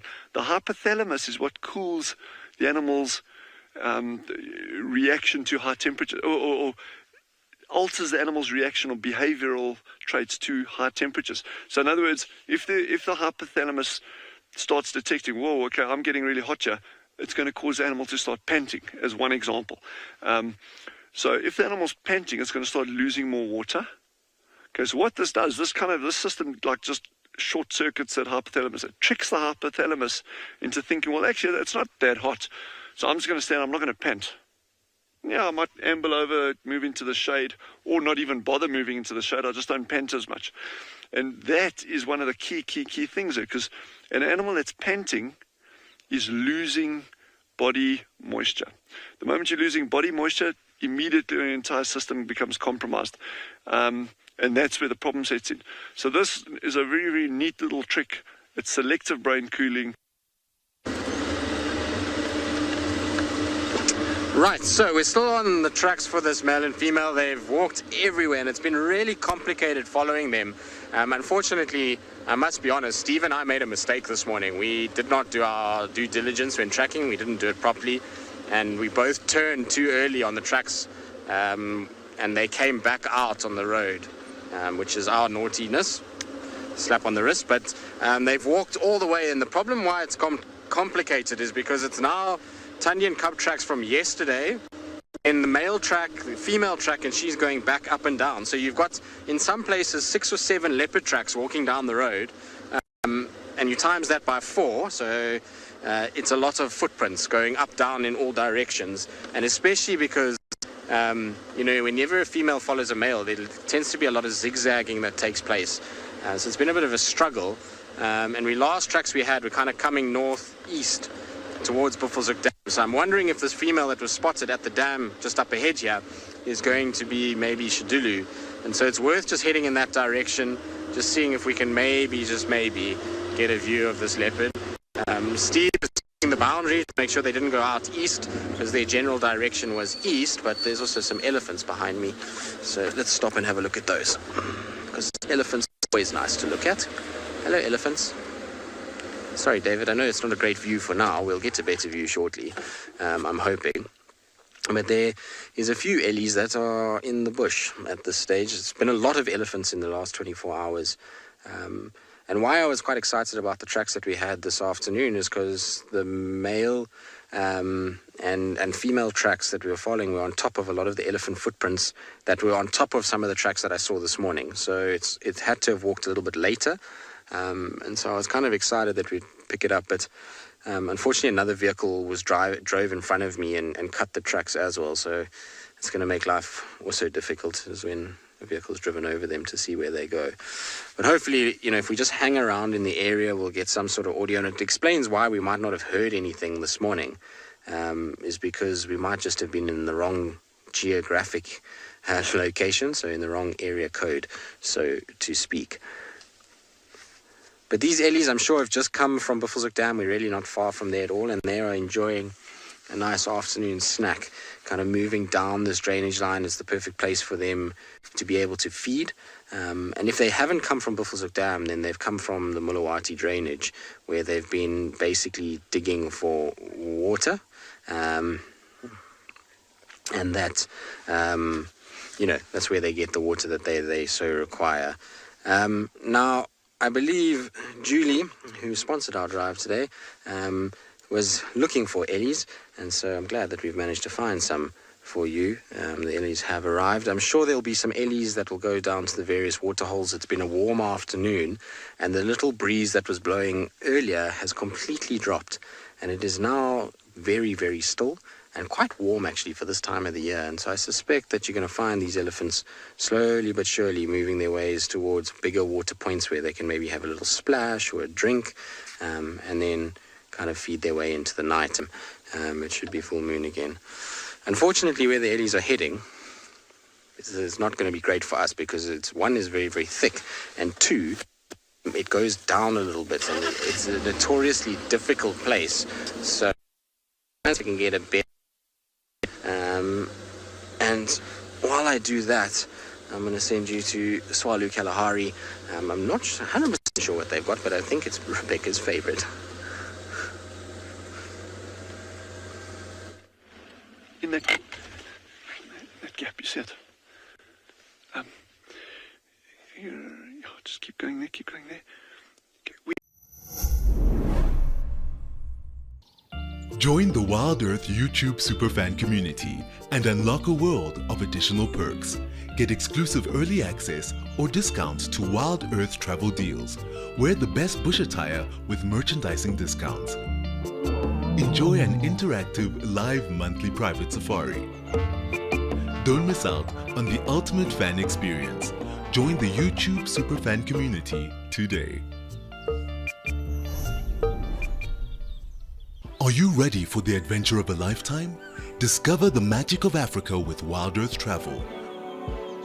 From a big cat safari to a jungle trek with gorillas, picture yourself floating down the Zambezi River or witnessing the breathtaking wildebeest migration. At Wild Earth Travel, we turn your bucket list into reality. Don't just dream it, live it.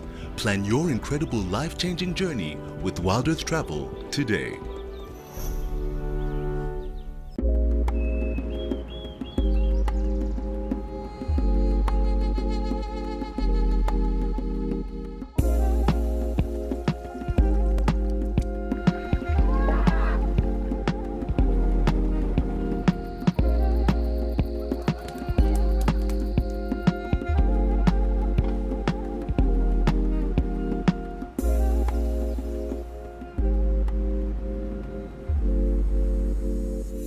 Thank you for joining us and have a fantastic morning. Did you miss all that?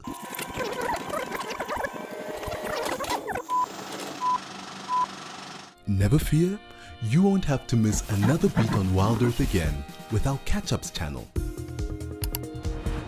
where you can rewatch missed safaris and shows whenever you please. Only available on the Wild Earth app.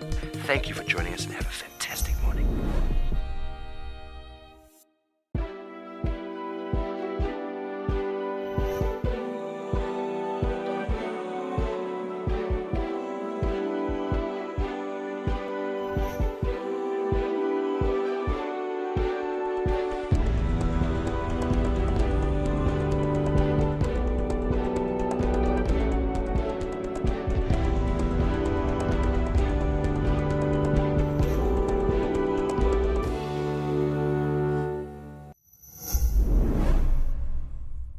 occur in this area that we're in. Serval like areas that get a higher rainfall, and they like long grass because they rodent specialists, so they'll hunt rodents in a long grass, and particularly along areas where there's water, so along the edges of rivers, dams, lakes, that kind of thing, where there's nice lush grasslands. And because of you get a lot of rodents in those areas, like these big, what we call marsh rats or flay rats, big chunky things, and that's what they like eating. But caracal, we get good numbers of caracal out here, but they're very, very, very shy. So we'll keep our eyes posted. Even if we see tracks of a caracal, we'll show tracks as well. But they're beautiful animals, though. Both of them, both species, very, very special.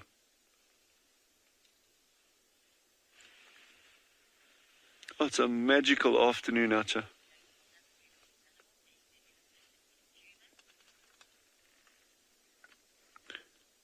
So we're going to continue our journey, searching for fun stuff, and in the meantime, head back to the Ellie's elephants at Djuma.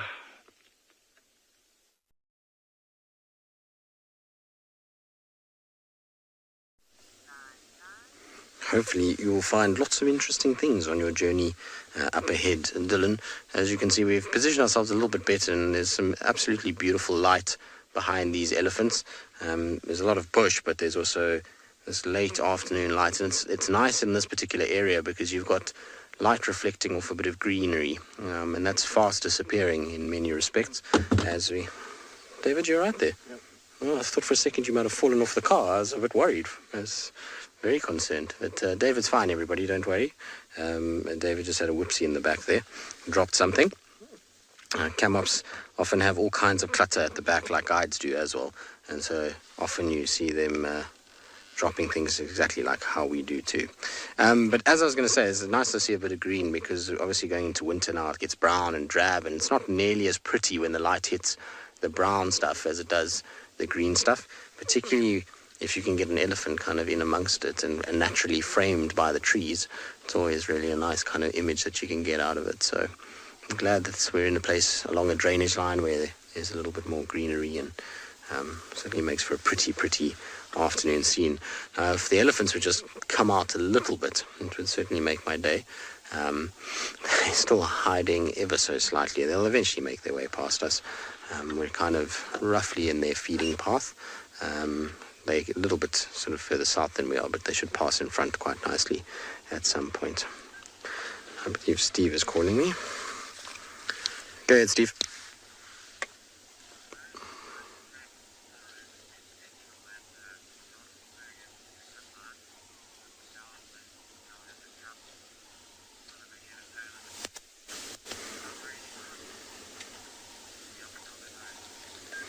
Interesting. So Steve's got more tracks for male, female, Tundi, cub.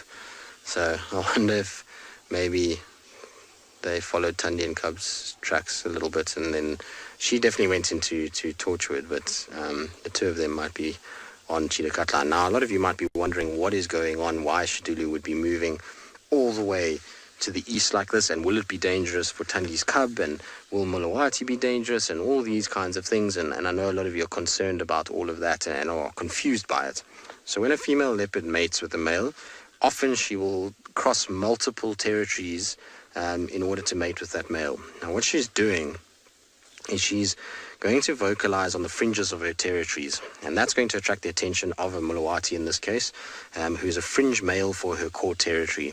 She's going to mate with him for the pure reason that in the space that she's pregnant and raises that cub, which we know is about a 2-year period, roughly, a lot can change. And Mulawati might shift and push Hukamuri out and become the dominant male in her core territory. So it's her advantage to mate with the males that surround her core territory, and as many of them as possible. And that way, if the males come across her cubs, they think that they've fathered them, and therefore protects those cubs more. And it's not unusual to have her move as far as she has. Yes, we've never seen her in this side before, and that makes it a little bit unusual, but it's not something that you see or should be concerned about, that she's here. She's literally here for one thing and one thing only, is to mate. Once she's done with the mating, she's going to run straight back to her normal territory. And to give you an idea, I once had Karula, basically 2 female territories to the southwest, out of Djuma. So she moved all the way off Djuma down to the southwest when she mated with Tingana for the first time. So it is something that does happen. In terms of Tundi and Cub would have heard that vocalizing yesterday and would have shifted that cub into a safe place. And if she heard any sound of those guys, or those two, she'll just move that cub again. And so it should be quite safe. Look, if Shadulu did come across the cub, then there's obviously going to be an interaction, and it could be a fatal one. But she'll do as much interference there and probably will draw the attention away and will take on Shadulu herself in that instance. All right, from big pachyderms this side in a herd structure, it sounds like Ambion Pinda have got slightly smaller grey, large, feasting mammals.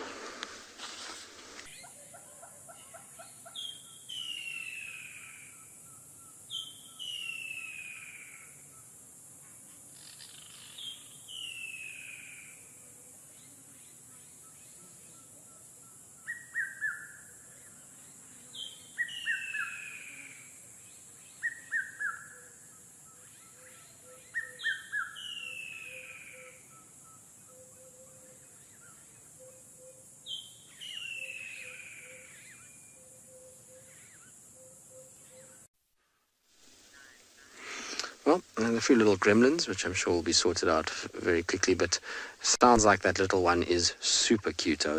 Emma was telling me about it from this morning. A tiny little one is running around and just being cute as little baby animals can be, and baby rhinos definitely are, with their big feet and big ears. Anyway, our Ellies, as I said to you earlier, will slowly move closer to us. They're kind of feeding. I'm surprised that this one came the way she did, because they were actually facing further south and feeding more south. But for some reason, she's turned completely and is come the opposite direction now, and is coming north.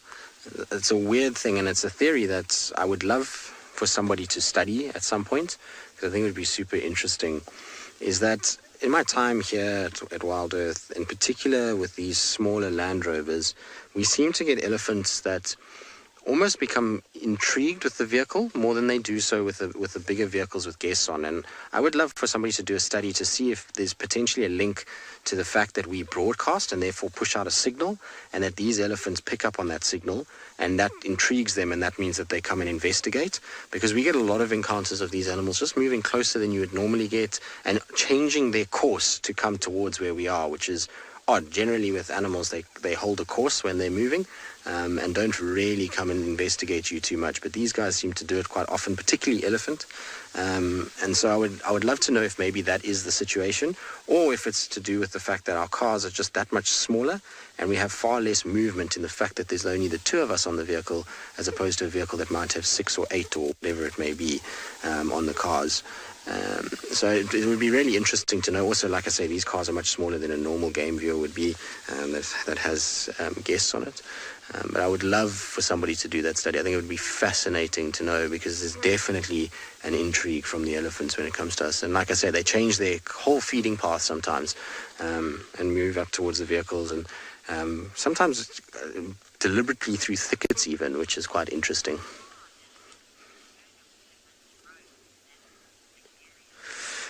So, Julie, it's really dependent on season. So you're asking about how far do any specific herd of elephants roam in this specific area. And so it is season specific. If you have the drier winter months, then they tend to roam more, purely because food is not as readily available and water is not readily as available. So have to travel longer distances.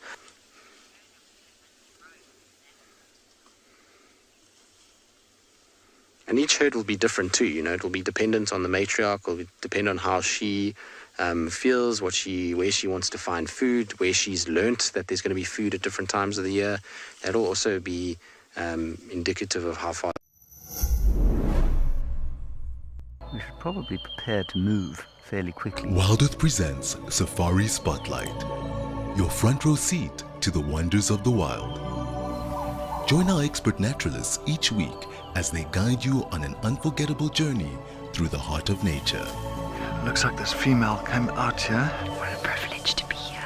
Subscribe to the Wild Earth YouTube channel and never miss a moment of the adventure. Wild Earth, connecting with nature. Get ready for an adventure of a lifetime. Wild Earth Travel is proud to launch a brand new grand tour. Backed by popular demand, join us for an unforgettable experience where you'll meet Wild Earth presenters from past and present, participate in an exclusive rhino conservation project, and even take a masterclass in wildlife filming. And of course, you'll get up close and personal with your favorite animal characters. Book your spot now and dive into the wild with Wild Earth Travel.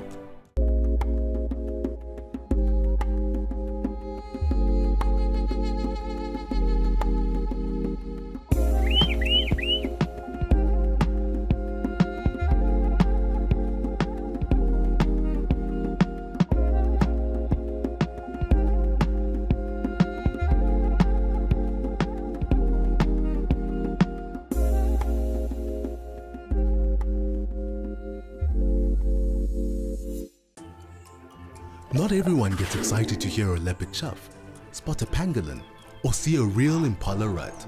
But if you are wild about the wild, you can become part of a community of like-minded nature lovers and share authentic wildlife experiences with the world. Join the Explorers Club and you will also enjoy the many benefits that come with it too. Wild Earth Explorers, it's in your nature.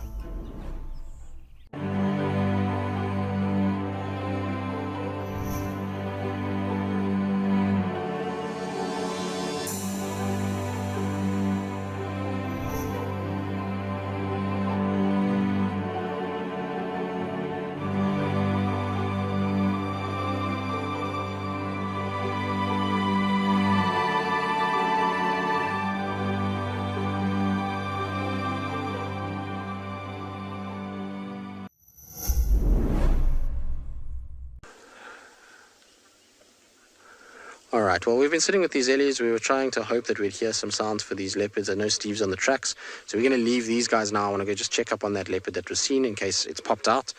So while we do that, though, let's send you to Anbion and Ngala. It sounds like they're also looking at another one of the big herbivores.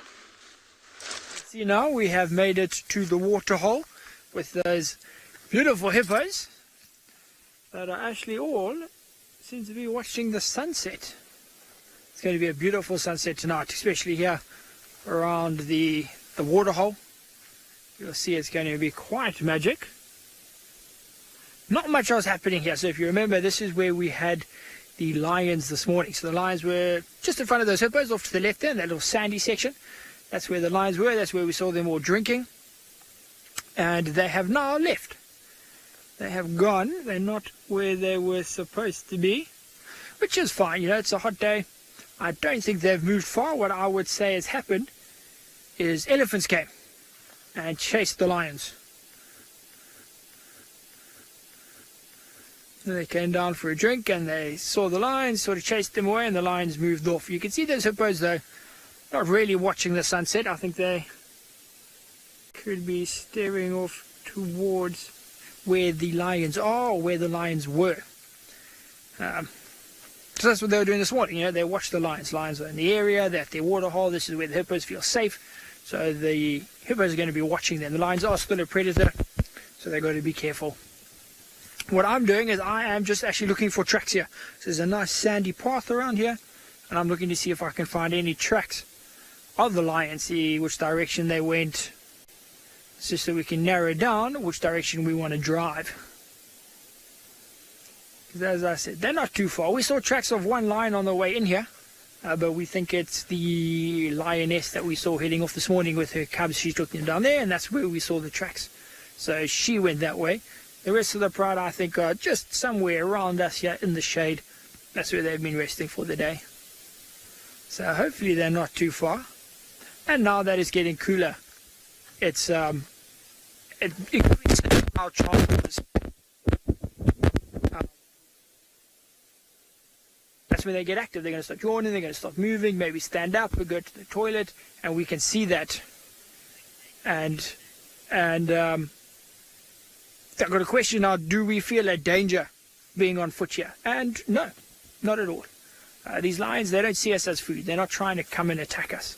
You know, if I'm standing here and the lion is over there, it will lift up its head or look at me it will growl at me. It's just a warning. It's saying to me, you know, you're very, very close. If you come any closer, then things are going to happen. As long as I stop, I walk away, it's perfectly fine. The lion's going to go back to sleep. They don't see us as food. So it's not, I don't need to be scared for my life that, oh, these lions are going to stalk me and run out of the bushes and attack me. Not going to happen. You know, we track these lions all the time. This is how it's done. We go off and we look and we find, and we've survived so far every time. Okay, so what we're going to do, I'm going to do some exploring around here, see if I can narrow down where these lions are. And while I do that, we're going to send you over to Steve, because he's also tracking, see what he's looking for.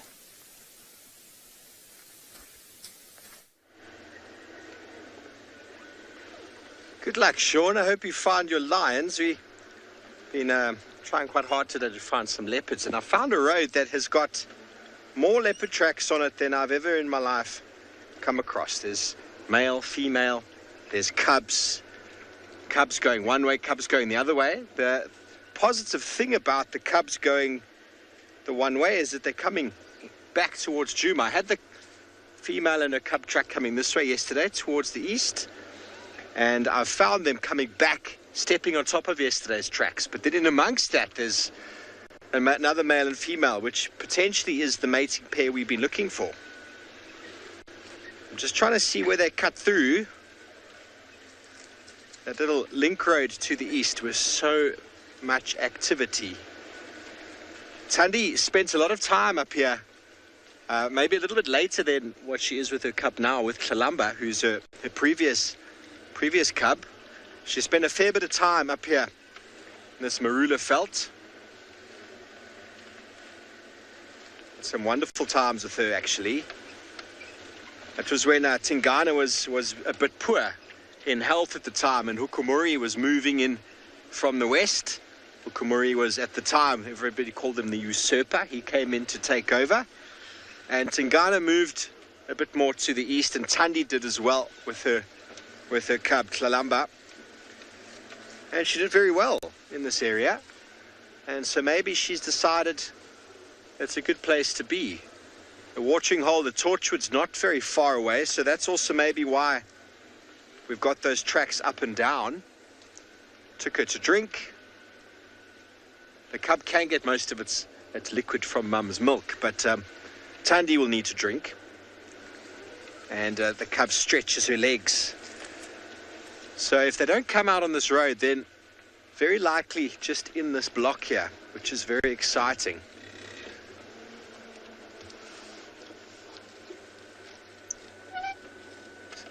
But look what we got to contend with. Dense, thick grass, quite well vegetated bush, the perfect sort of place to try and hide one's cub. Many little hidey holes.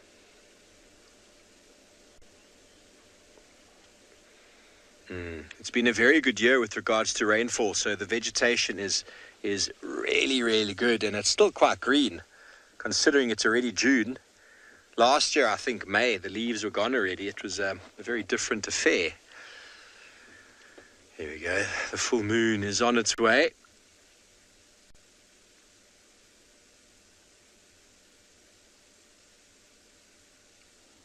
Another 2 days, I would say, 3 days possibly.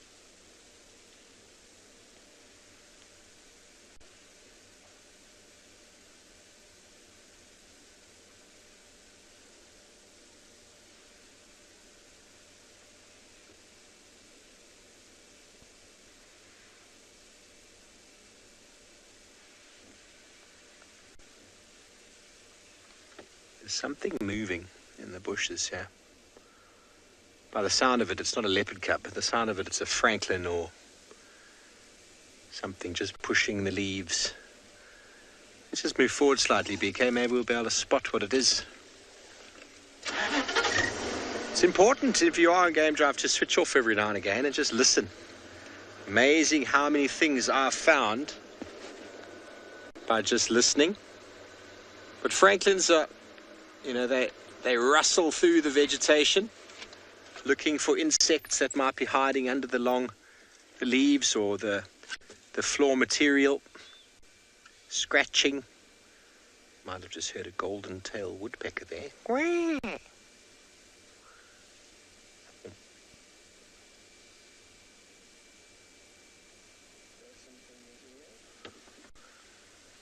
BK's got something moving.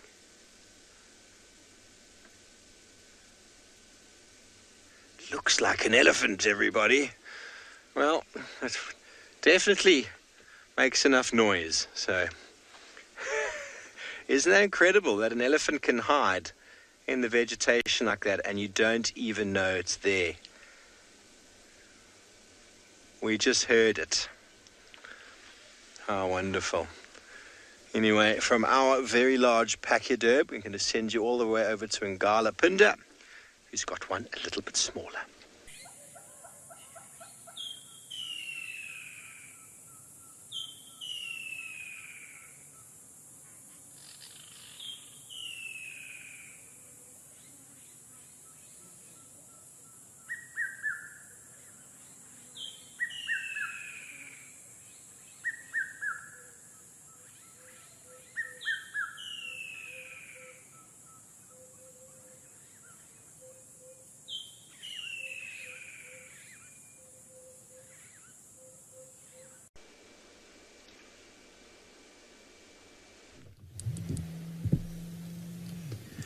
Sorry everyone about earlier, we had some technical difficulties, but we've managed to come back to you with, I'm not sure exactly when or where my feed froze, so you can't see at the moment, but there is a tiny rhino calf between the two rhinos that we can see. So we've got the adult female in the front, and we've got what we think is her old calf. It might be her old calf, or it might be a satellite calf that is trying to join up with her.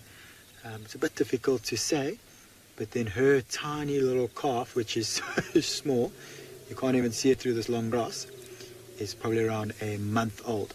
For those of you that watched this morning, it is the exact same three that we were able to see this morning. And so when we had them about 5-10 minutes ago, they were down by the water, they had a quick drink, and now she's come up to the crest where she has decided to feed. So these are white rhinos, and white rhinos are grazers. And when I say grazers, I mean that they eat grass. And it seems that they must have found a very good patch, a nutritious patch of grass where they are right now. So for those of you who are seeing rhinos on Wild Earth for the first time and wondering why we haven't been filming rhinos previously, there's a question, I'll get back to you now. So Anushka, we think that this calf is probably about a month old. We can see by the size of the calf to the mother, and it almost has no horns yet. The front horn has just started to grow out, so we think that it's about a month old or so.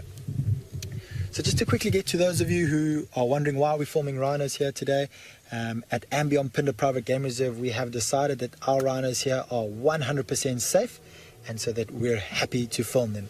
Now the reason that they're safe is that we've got a great relationship with the community, and so the community don't come poach here. We've got a very good anti-poaching team, and third and probably most importantly, we have dehorned these rhinos. So when you look at this female as she lifts her head up from when she's been feeding, you'll notice that she doesn't have a horn. And so what we do is we get a vet. He comes in, he cuts maybe about a foot or two off of the horn, and by shortening the horn to the length that it is at the moment, makes that rhino almost worthless for the poacher to come and poach. So in other words, lowers the value of this particular rhino to the poachers, and so they rather will not come and poach. The reason why they don't poach it is because the risk of being caught is not worth the reward of the tiny little rhino that they have, or sorry, the tiny little rhino horn that they will get. And all of our rhinos here on Ambion Pinda Private Game Reserve have been dehorned, and that is why we are 100% certain that our rhinos are safe, whether we show them to you or not. And like I've said in the past, how else are you going to be educated by rhinos if we do not show you? So here we are at Pinda, showing you all rhinos, and what a wonderful way to show you rhinos. While they do what they naturally do, and more so in this case, we have a female with a baby.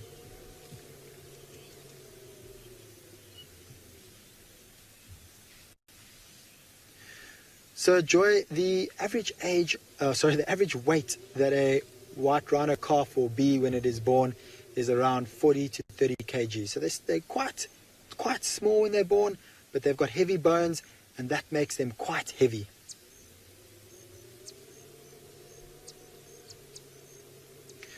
So you'll notice as she's got her head down, you'll see her ears moving from side to side, independently from each other. Now, she has very poor eyesight. This is the case with all rhinos, and so she will rely heavily on her sense of hearing to hear any potential danger off in the distance. And coupled with her good hearing, she also does have a very good sense of smell. From about 30 meters and so, her vision will become a bit blurry, and that's why she's got those big ears right on top of her head to be able to hear, and her big nostrils to be able to smell everything that is around. When she does have a calf like she has at the moment, she will be a little bit more edgy, and any sort of sound or twig breaking off in the distance will catch her attention. Now, a calf of that age is potentially vulnerable to the attack of a male leopard, or probably more likely a lion, but as long as the female is near to her calf, those lions won't try their luck. Because such a big female like this, she's probably about 1.8 tons, maybe less, 1.6 tons, and so a very big animal with a lot of power, a lot of strength in that neck. She could easily defend that calf.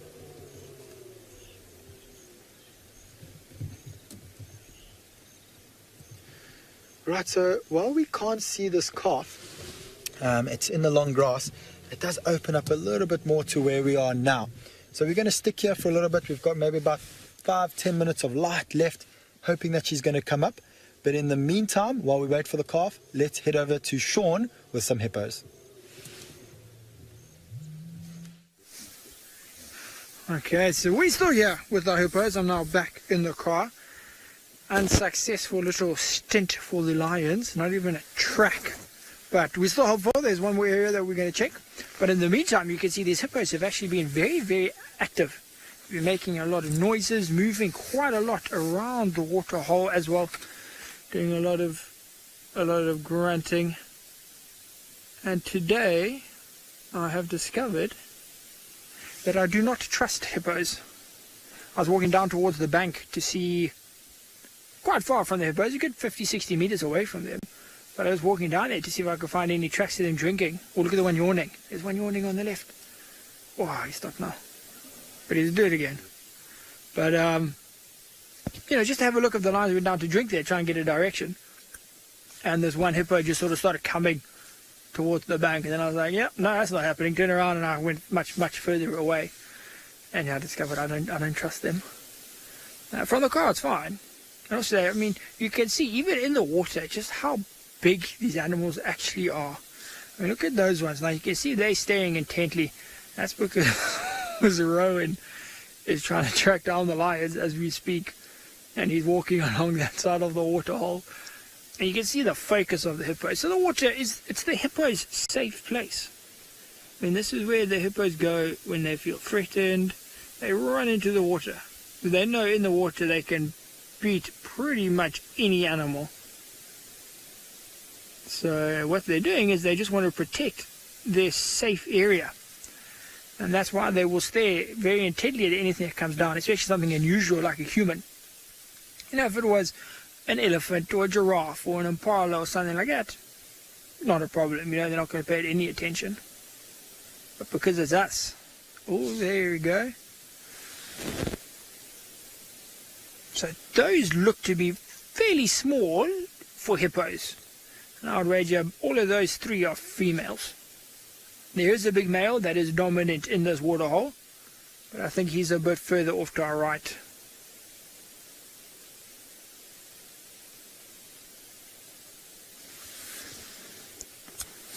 And so the male is here, and he will stay in this water hole. It's a perfect water hole, nice and big, keeps water most of the year. But we've got a question from Sophie. Sophie's living in India, and Sophie wants to know how old a hippo can get. Sophie, most of these hippos, they'll live maybe 35, 40, around 40 years old, a hippo. in a good area, I guess, where we have consistent water holes and that sort of thing, they can do about 40 years. Out there with sort of the rhinos, elephants a bit older, 60 years, but they're up there, right near the top of the lifespan for animals. And you'll see, I mean, a hippo like this, even the females, when they come out of the water, very few things can hunt a healthy adult hippo. You saw that one yawn. You saw how big its mouth is. They've got thick skin. Something like a lion struggles to actually bite a hippo. The hippo's just it's like a wine barrel. You can't bite a wine barrel. Your mouth doesn't open wide enough. Did you hear that?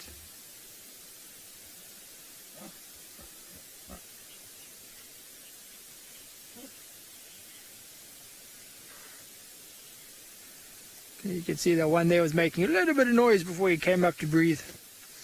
I don't know if you heard hippos before. Very, very loud noises. Hopefully we'll find the lions. They're not too far, I don't think. We'll hear the hippos calling tonight. And very, very cool sound. Very loud. But while we continue our search for these lions, what we're going to do is send you across to Taylor, who's in the Pridelands, with some hyenas.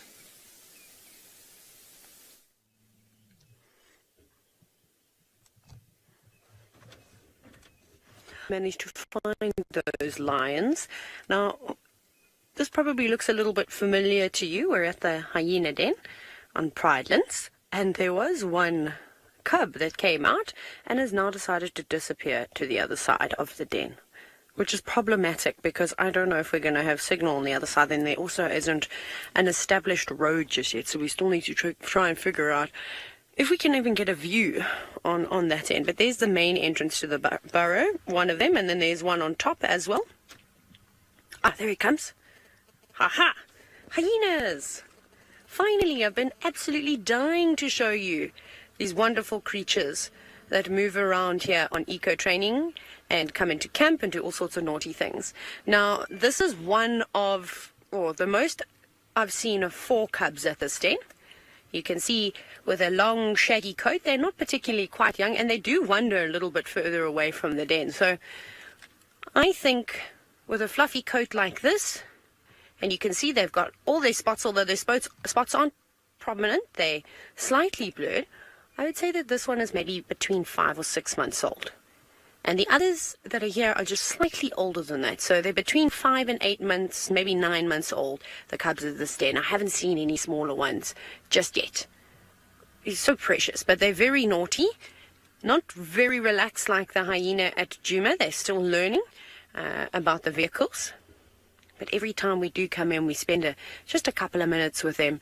They're getting bolder, and they're venturing closer and closer to the car. Now, if you have been watching, hyenas are notorious for being very relaxed around vehicles. In fact, quite naughty and like to chew tires and brake pipes and mud flaps and all types of things like that. So we're trying to not teach them any bad habits.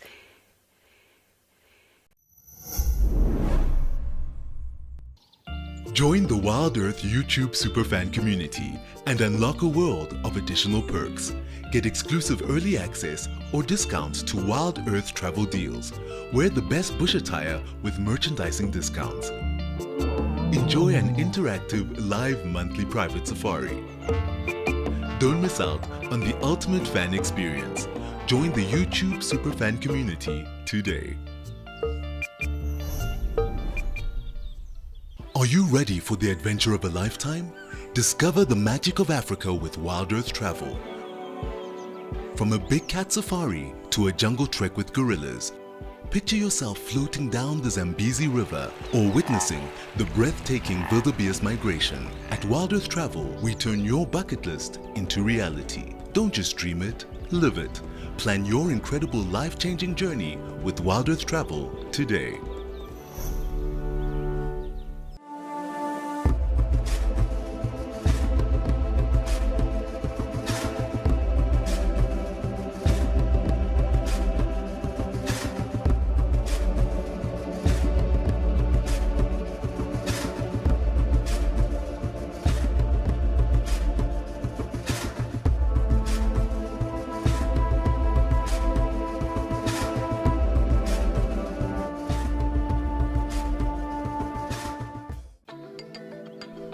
sometimes imagine what Wild Earth would be like without adverts? A chance to properly immerse yourself in nature without any interruptions.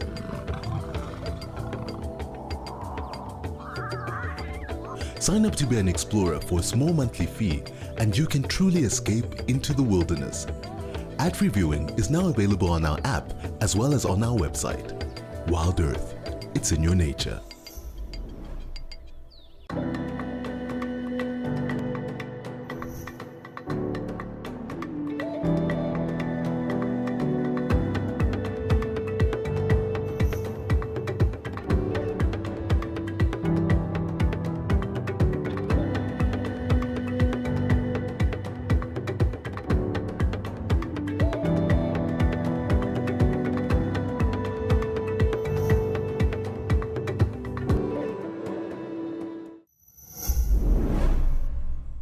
Everybody.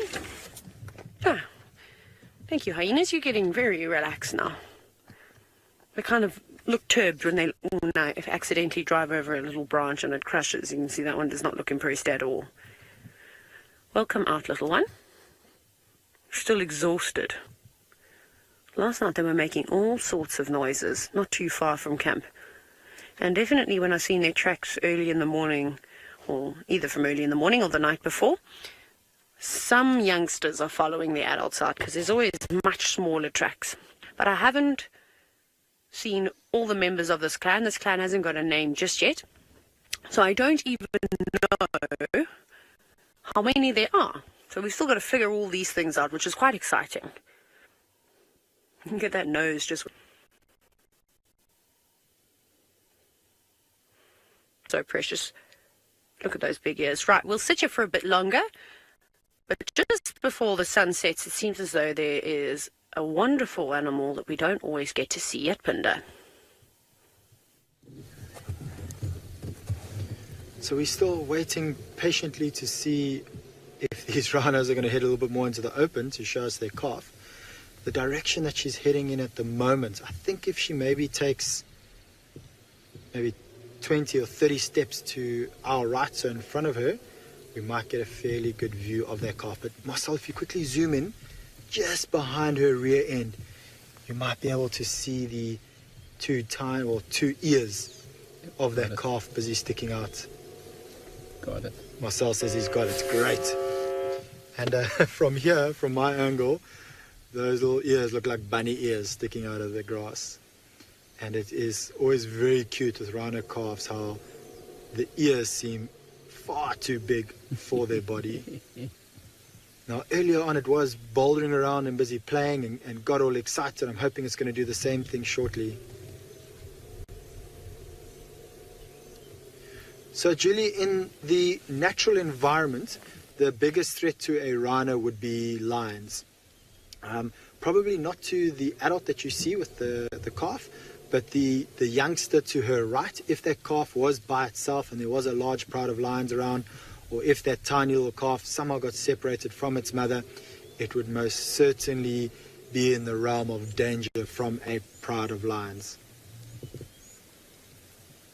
There we go, you can just see the calf again, sticking nice and close to mom. Just like those cheetah cubs we saw earlier, I don't think that this calf is too used to seeing vehicles yet. And so it's still a little bit nervous having us around, listening to me busy talking. That's why I'm trying to talk as softly as I can and sticking nice and close to mom. At this age, it will have already started to nibble on some grass, but a majority of its nutrients is going to come from the rich milk that it would suckle from its mother. And they suckle for a very long time, anything from up to a year, sometimes even longer than that. I've seen a rhino calf of about 1.5 years suckling before. You'd imagine it's quite a bit more difficult for an older rhino calf to suckle, so they'll have to wait for the mother to lie down. I'm just going to reverse a little bit back. I know these 3 rhinos are just behind one little bush. Just going to go maybe 10 meters back, if my car will start. There we go. Starts a motor issues. Right. Marcel, give me a thumbs up when you're in a good view there. Like this. Right, so Marcel says he's got a good view. We've got a bit of a gap So I think if she takes 2 or 3 more steps forward, we should see the calf quite nice. You see the calf is sitting on the far side of the mother. That is very typical. See how she's busy chasing that other rhino away. And so, like I said earlier, I think that this is her old calf. And around the time that she gives birth, they will generally kick out their older calf because of the potential injuries or threat that calf could pose towards her calf. And I'm sure in the next couple of days, that calf is going to catch the hint and go in search of some other rhinos, and it will be known for what we call a satellite calf. So it may go join up with another female with an older calf of around 6 months plus. It won't be able to join up with a female with a calf about this age. Oh, there she's in the open. It looks like a warthog. It is so tiny. I'm wondering, at what age would they get their first dehorning? About their first yawn? Dehorning. Dehorning. So Marcel just asked me now, at what age would we dehorn the calf? So generally we would dehorn the calf with the mother, but we would wait for the calf to be around 1.5 years old.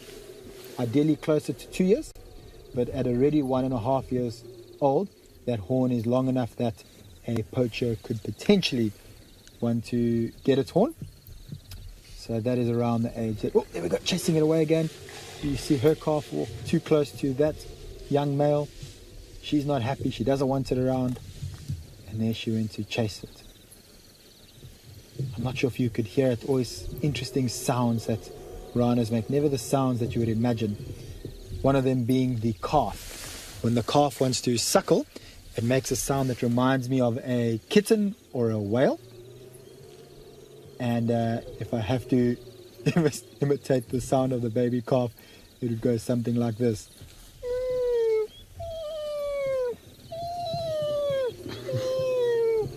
And that's often the sound that they make when they're busy begging for milk. So hopefully we get to see that. A, it's suckling, and B, making that sound. But while we wait, let's head over to Tualu.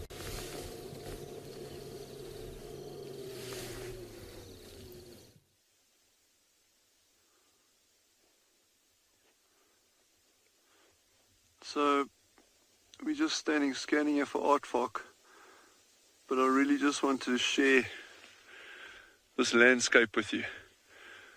And this time around, I'm not going to say much. I'm just going to let the landscape talk for itself.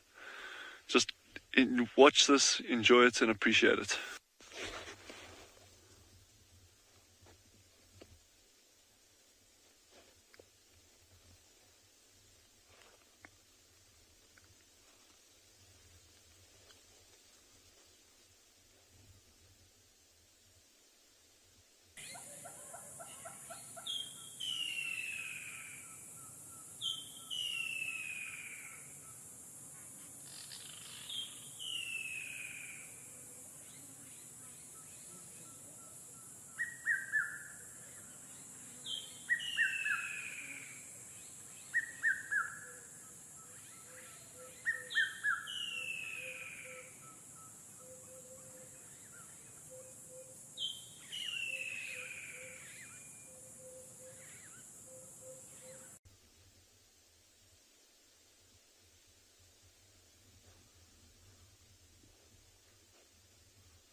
That's absolutely magnificent.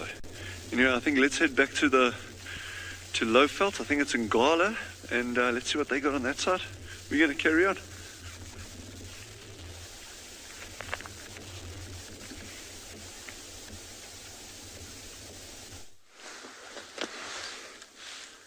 Well, we're not in Gala, a little bit south of that, but all okay. As you can see, we're at the hyena den. Ribbon is here, and so are the two little ones. They've just emerged for an evening drink. Well, I say just emerged. They got a bit of a fright because an impala snorted at them, and then they ran into the mound and have come out. And you can see they've grown a lot, haven't they? If you think about when Lauren first found them a few weeks ago, they really have become much taller, much longer.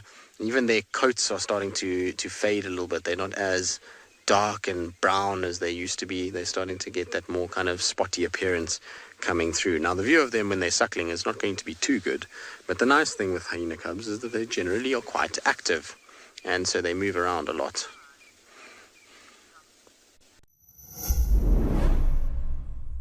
We should probably prepare to move fairly quickly. Wild Earth presents Safari Spotlight, your front row seat to the wonders of the wild. Join our expert naturalists each week as they guide you on an unforgettable journey through the heart of nature. Looks like this female came out here. What a privilege to be here. Subscribe to the Wild Earth YouTube channel and never miss a moment of the adventure. Wild Earth, connecting with nature. Get ready for an adventure of a lifetime. Wild Earth Travel is proud to launch a brand new grand tour. Backed by popular demand, join us for an unforgettable experience where you'll meet Wild Earth presenters from past and present, participate in an exclusive rhino conservation project, and even take a masterclass in wildlife filming. And of course, you'll get up close and personal with your favorite animal characters. Book your spot now and dive into the wild with Wild Earth Travel.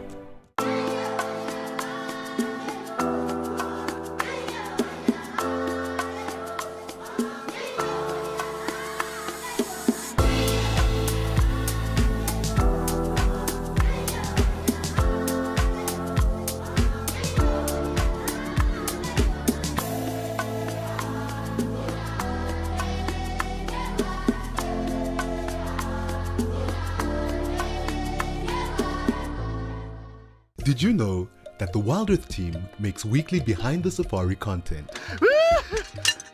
Would you like to get to know the Wild Earth family better? See how we live. This is Igor's bedroom. Learn about our production process. And see the antics that happen off camera. Sign up to be an explorer and you will get access to all this content and more.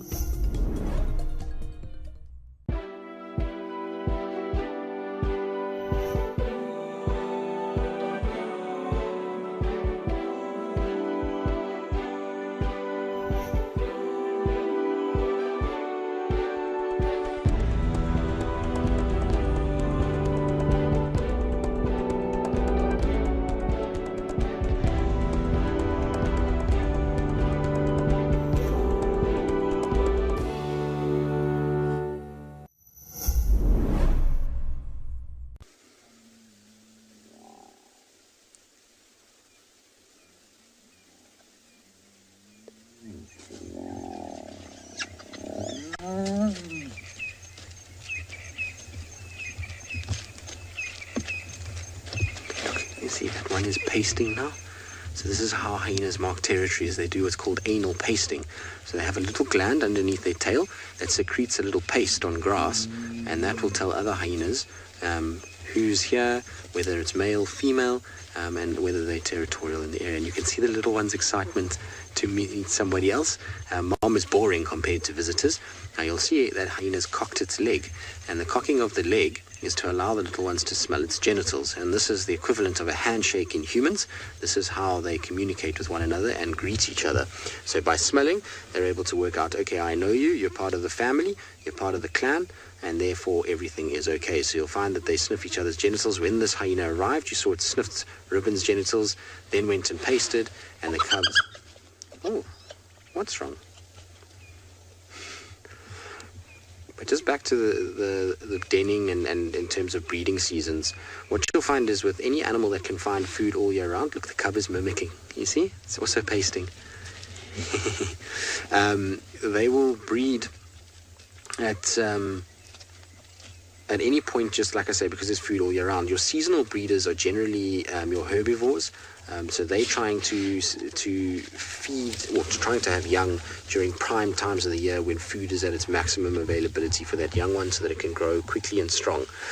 Something like buffalo and an elephant are a little bit different because they spend time in big herds, and because they travel quite big distances, they generally can find food, and so they'll also, even though they're herbivores, breed at any point in the year. Isn't this cool? Always nice to get interaction at a den, and it's nice that there's another hyena here, because this certainly will mean that we'll get maybe a little bit of vocalizing just now. You can see the cubs have woken up a little bit, so it should be really, really exciting. And it's going to be amazing to watch the journey of these little cubs as they grow and get bigger. And if you want to watch that journey, we're going to need your support to be able to continue. This is obviously an amazing experience, not only for us to be out here, but to have all of you along for the ride.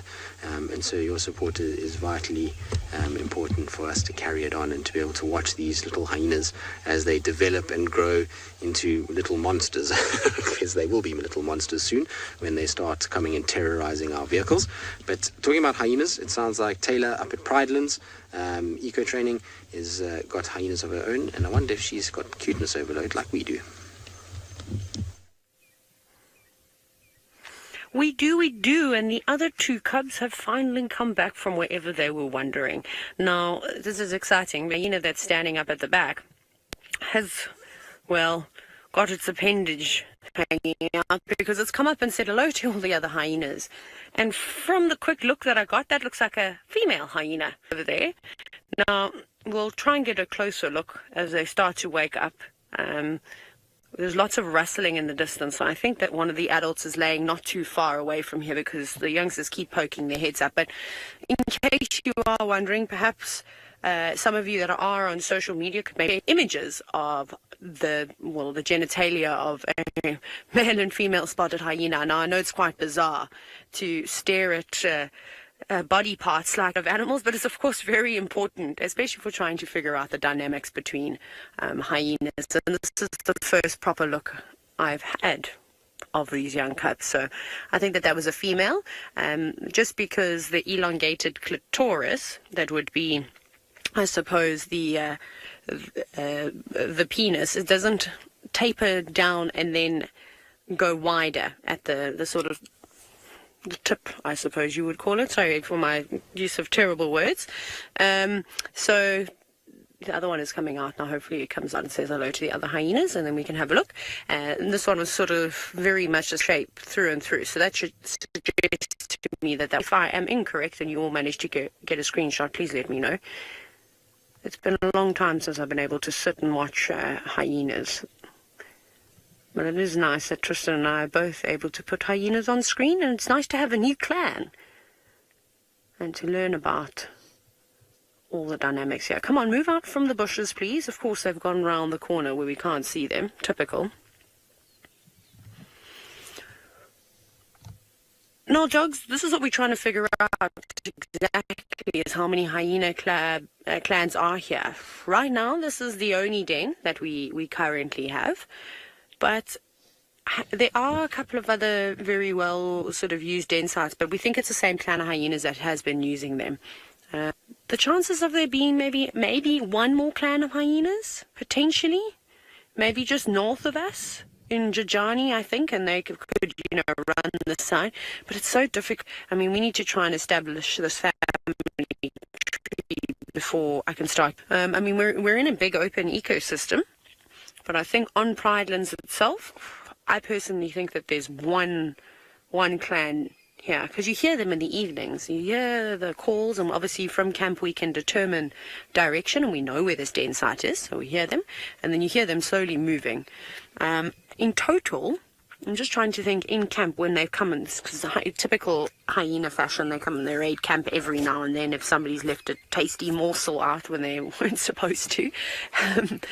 And I've seen 3 adults running around. Well, what looked like adults.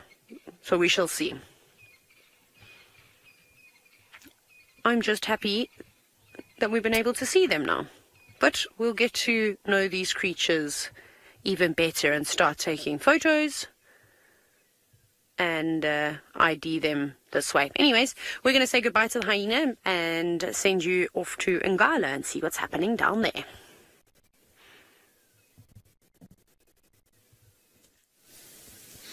So, yay, we managed to find the lions.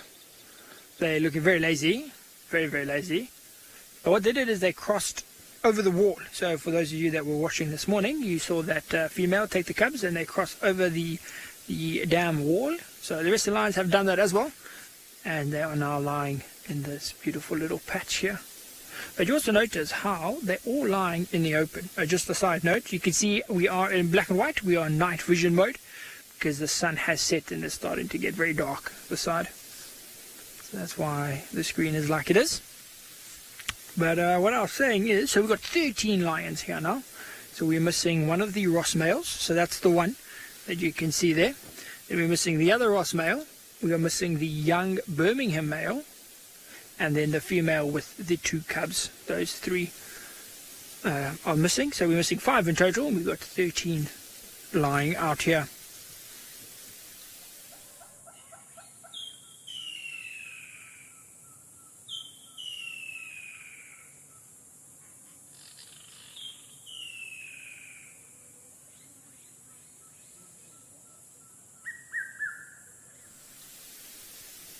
Which is still beautiful.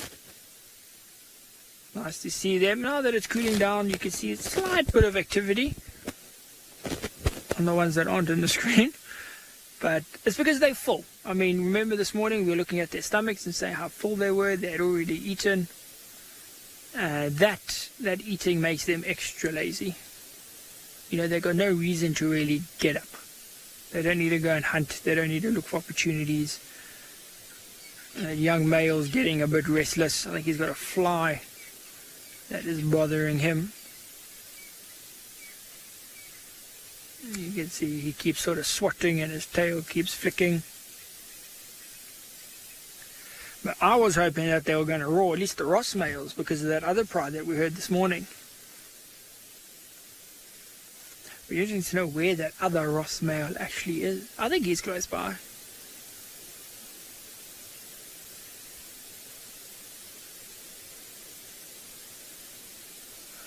So while we watch these lions sleep, we're going to spend probably the rest of the sunset safari here, watching them sleep. So while we do that, we're going to send you across to Tswalu Kalahari, where they have a beautiful sunset happening. Join the Wild Earth YouTube superfan community and unlock a world of additional perks.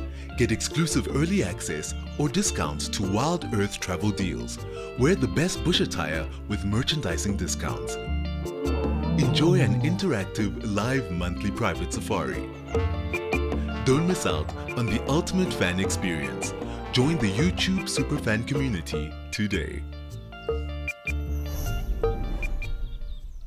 Are you ready for the adventure of a lifetime? Discover the magic of Africa with Wild Earth Travel.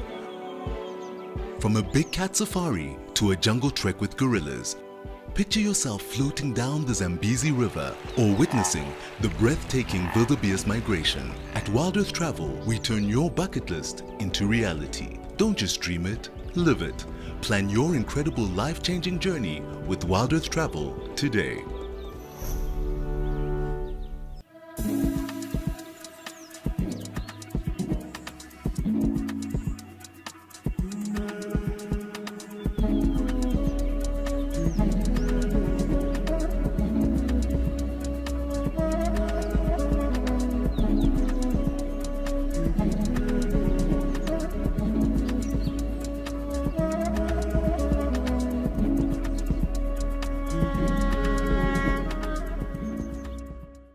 Stay up to date with the latest happenings at Wild Earth. Discover what goes on behind the scenes and get a weekly recap of the best moments on the channel. He's got it! And he's straight up a tree! Sign up to be an explorer and receive our newsletter written just for you and sent straight to your inbox every week.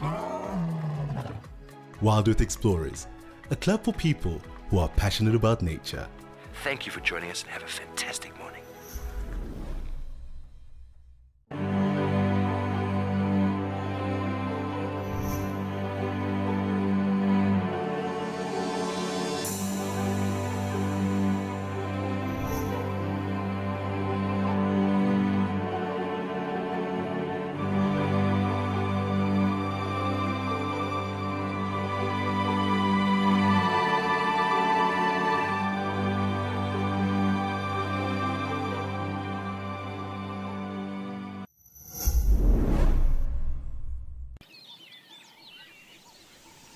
So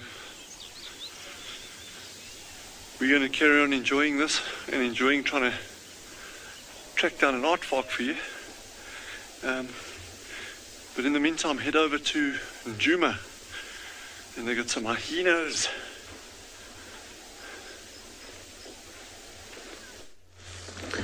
We are in infrared. It's gotten dark now, and so we obviously don't want to put lights on the den. Den is a sensitive place, and so lights and too much kind of distraction around here can often attract the attention of other predators. So sitting quietly in the dark with infrared is fine, but obviously don't want to be shining lights all over the place, as well as the fact that the eyes of these cubs are probably still very sensitive, so you don't want to be blinding them.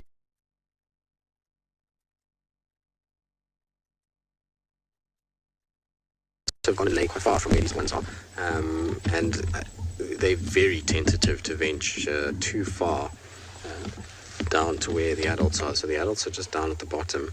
I didn't want to move because then they're going to go flying back into the hole, and we're not going to get really too much of a view of them. You can just see, I think it's Intima that's lying closest, and Ribbon to the left. It's difficult to make out behind all the bushes.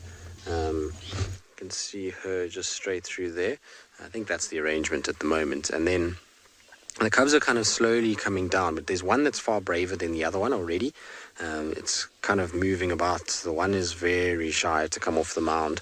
So I don't know how much they've actually ventured away from the mound in their little life so far. But slowly but surely, Mom will lie further and further away, and eventually they'll get used to this life of moving and coming out from the den and kind of moving about and playing within a bigger area that's with circumference around this particular den. So it's going to be cool to see that. But like I say, they become little terrors when they start doing that, because then everything is a toy, so including your vehicle. And so you have to constantly, when you're at these dens with little ones, when they start venturing, you constantly have to be on the lookout for little troubles that are potentially biting tires or pulling at cables underneath, biting your brake lines, all those kinds of things. You're going to constantly kind of keep them away. Luckily, there's only 2 of them here. Sometimes you go to dens and there's 6, 7, 8 or more. Then it becomes really tricky to figure out where they all are at once. So we should be fine with just these 2, unless, of course, Intima potentially starts to have little ones as well. Now, we're in IR with our hyenas. They're milling about and generally not making it easy for David.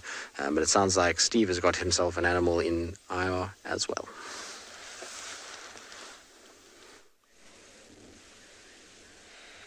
Hello, everybody. Having a standoff. The young elephant bull. He's very, very relaxed, though. He's been very relaxed the whole time. That moment you came to us, I think he was listening to some conversation that was happening amongst the rest of the herd. He's busy feeding on the leaves of a red bush willow. This goes to show you how late in the season it is already. And the red bush willows have still got full of leaf. They normally should have no leaf by this time. He's thinking. See that? Hello, sir.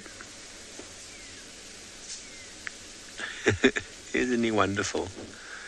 He's probably about 20 years old or so, maybe 22. Within that range of 20 to 24. It's not the easiest thing to tell.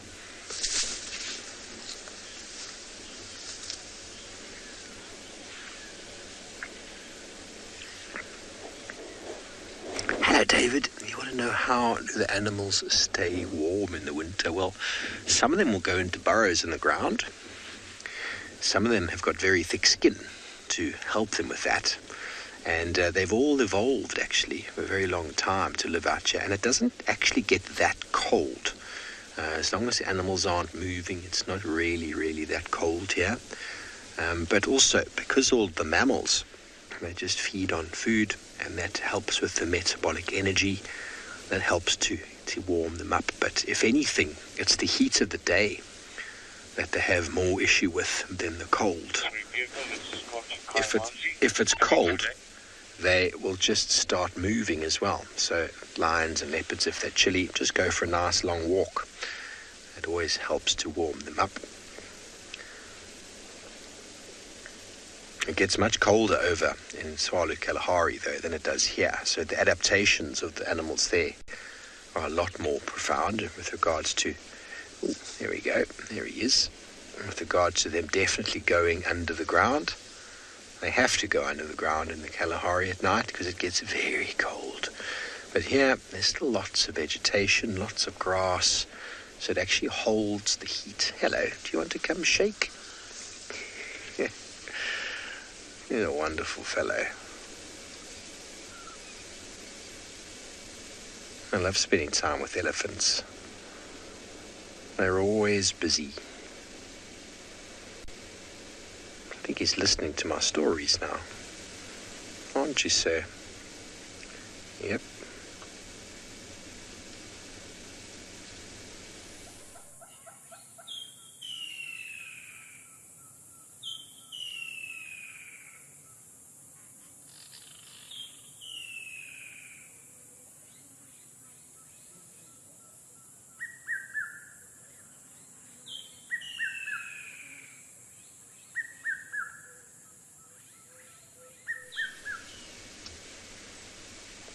Hello, Dove. Top speed of an elephant and a very fast walk.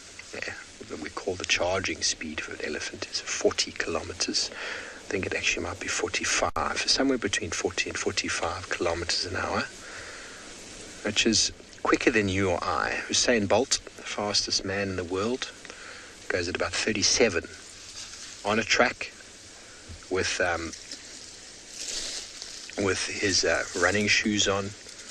Peak physical condition, no bushes in the way. 37. Elephant goes 7 to 8, maybe even 10 kilometers faster. So there's no outrunning any animals.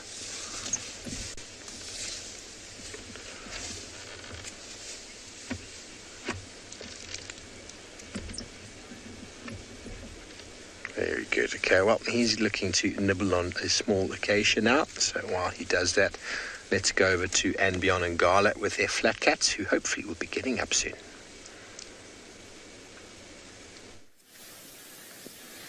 So you chose the perfect time to come. We have a little bit of activity. That's pretty much what we saw. He groomed himself. He did stand up very, very briefly, and then he lay down again. But it was still awesome to see. As I said, I mean, they're just really lazy because they've eaten. And there's just not much for them to be doing. You know, they also have the entire night ahead of them. You know, these lions will now sort of start to wake up and then be awake until what, like, 8, 9 o'clock in the morning, depending on, you know, what they're doing and what else is happening throughout the night. They'll spend the next few hours up and waking up. They'll move a bird, lie down, move a bird, lie down, that sort of thing. But while we've been here, we haven't heard any noises. You know, there hasn't been a contact call from that other female with the cubs or the other Ross male or anything like that, which I think is a little bit strange. You know, I thought at least one of them would be calling out. It is very, very cold. Now we got one rolling over down at the back. He's already rolled over, that one there. But the rest of them are looking pretty dead. Which is not, as I said, it's not...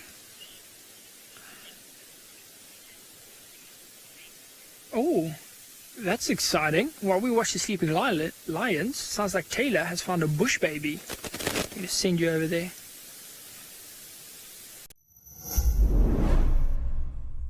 We should probably prepare to move fairly quickly. Wild Earth presents Safari Spotlight, your front row seat to the wonders of the wild. Join our expert naturalists each week as they guide you on an unforgettable journey through the heart of nature. Looks like this female came out here. What a privilege to be here. Subscribe to the Wild Earth YouTube channel and never miss a moment of the adventure. Wild Earth, connecting with nature. Get ready for an adventure of a lifetime. Wild Earth Travel is proud to launch a brand new grand tour. Backed by popular demand, join us for an unforgettable experience where you'll meet Wild Earth presenters from past and present, participate in an exclusive rhino conservation project, and even take a masterclass in wildlife filming. And of course, you'll get up close and personal with your favorite animal characters. Book your spot now and dive into the wild with Wild Earth Travel.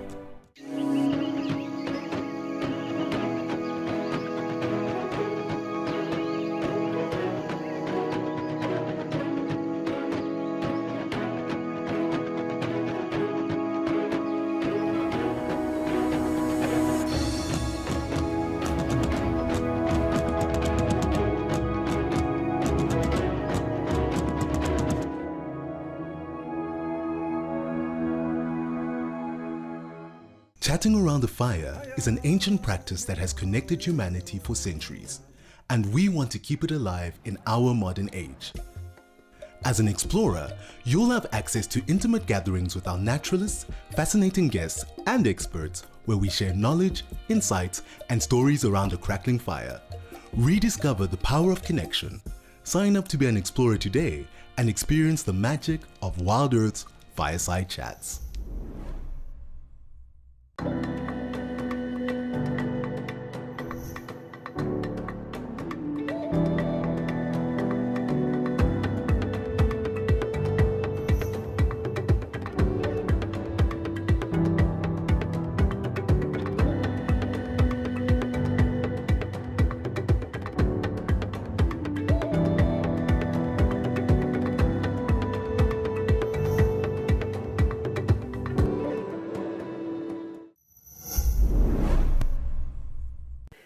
But I like the fact that they just sort of sat there grooming themselves. I don't think I've ever been able to watch bush babies groom themselves in such detail. They're quite meticulous, but all animals, including the avian species, take a lot of care in keeping their, well, they'll keep their feathers in check, and this lot will keep their fur in check too. So I hear a turtle dove calling in the distance, but confused now that it's almost full moon. So they'll be removing all sorts of things, little parasites and mites. Also just making sure that their fur is nice and clean, cleaning those nether regions too. I hope that we get to have a look at what their feet look like. They've got very, very interesting feet. And now you're going to hear cell phone ringing again, Gert, so get prepared to answer the call. Sorry, Gert's probably just going to maneuver his hand in his pocket because you're going to hear the dun dun dun dun dun very soon. There we go.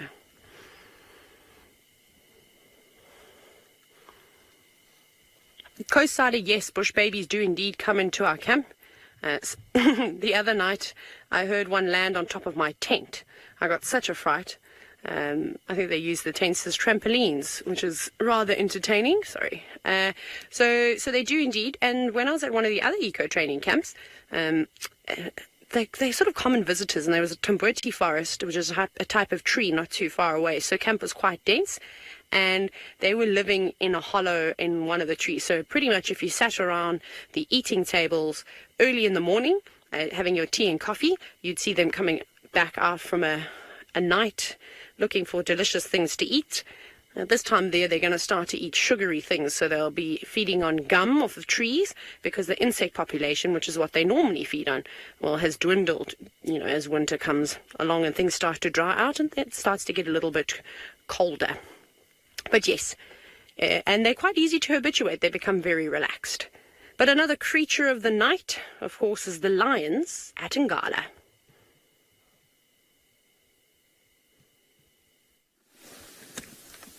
Okay, so we look, there's a bit of activity there.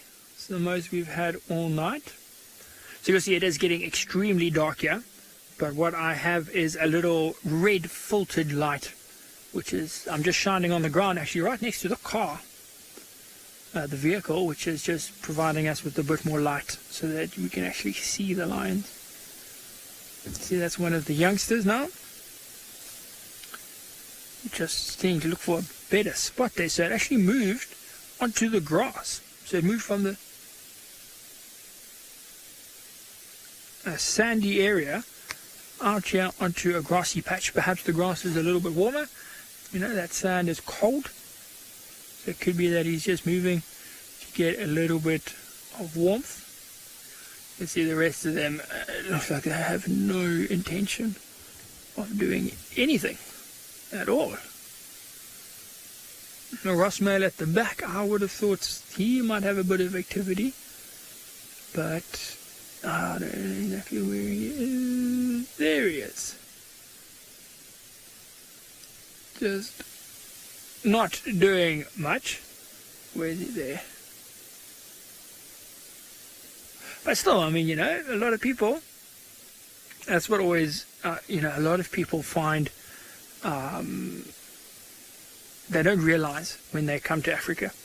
You know, we get a lot of guests that come and I'm like, okay, so, you know, what do you guys want to see? What do you want to do? And I'm like, oh, we want to see lions. We really want to see lions.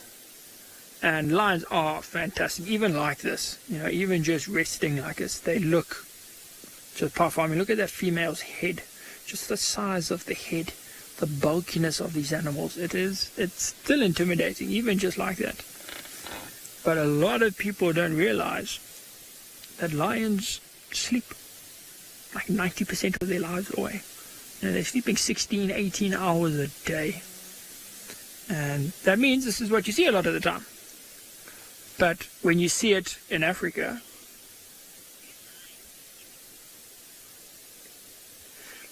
yeah, what I was saying, when you see it in Africa, it is just incredibly special. But we have a question from Dylan. Dylan's wanting to know, do lions ever eat grass? Dylan, sort of, yes, they do. It's not like, not as a meal. But you know how your dog, if you have a dog at home, if it's got a sore stomach, an upset stomach, what they would do is they would eat grass. It helps them, well, it makes them vomit. And lions will do something very, very similar. If they are feeling a little bit sick, upset stomachs, that sort of thing, they will eat grass. They will chew on a bit of grass, and that will cause them to throw up and hopefully get rid of whatever is upsetting their stomachs, whatever that may be. So in that sense, they do eat grass, but they don't walk around and eating grass as an actual meal. And also sometimes you'll see in the winters, because you must remember here that in Africa, well, at Angola, winter is our dry season. So a lot of our water holes, a lot of our small pans, so small little puddles, they dry up. So early in the morning, it's very, very cold. There's a lot of dew and a lot of mist. And the lions will actually go, not just lions, leopards, all animals will actually go and lick the grass. They will lick the grass, they will lick the plants, the leaves, to get those drops of water. And they can actually get quite a bit of water by walking around and doing that.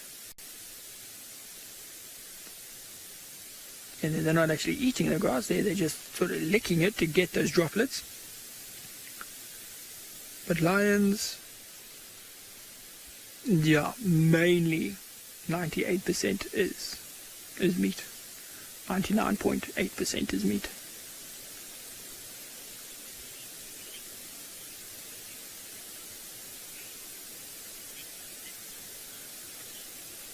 So we're gonna spend some quality times with our sleeping lions.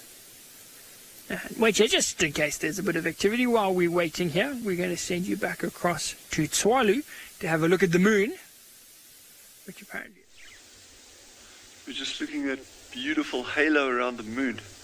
We've got some very, very high cloud that's come in.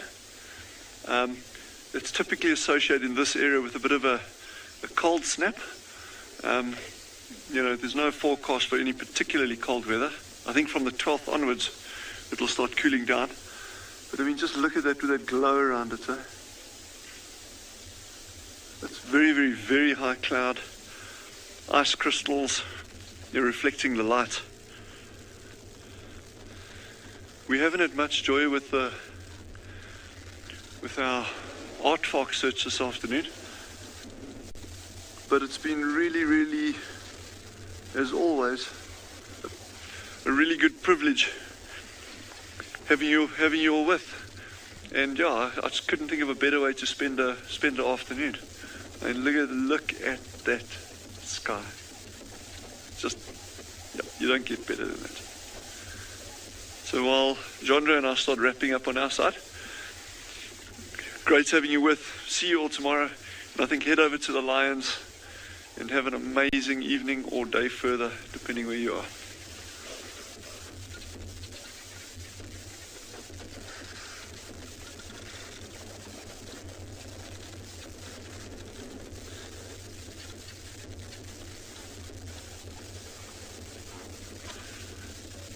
Yeah, I guess you're all stuck with me for a little bit longer.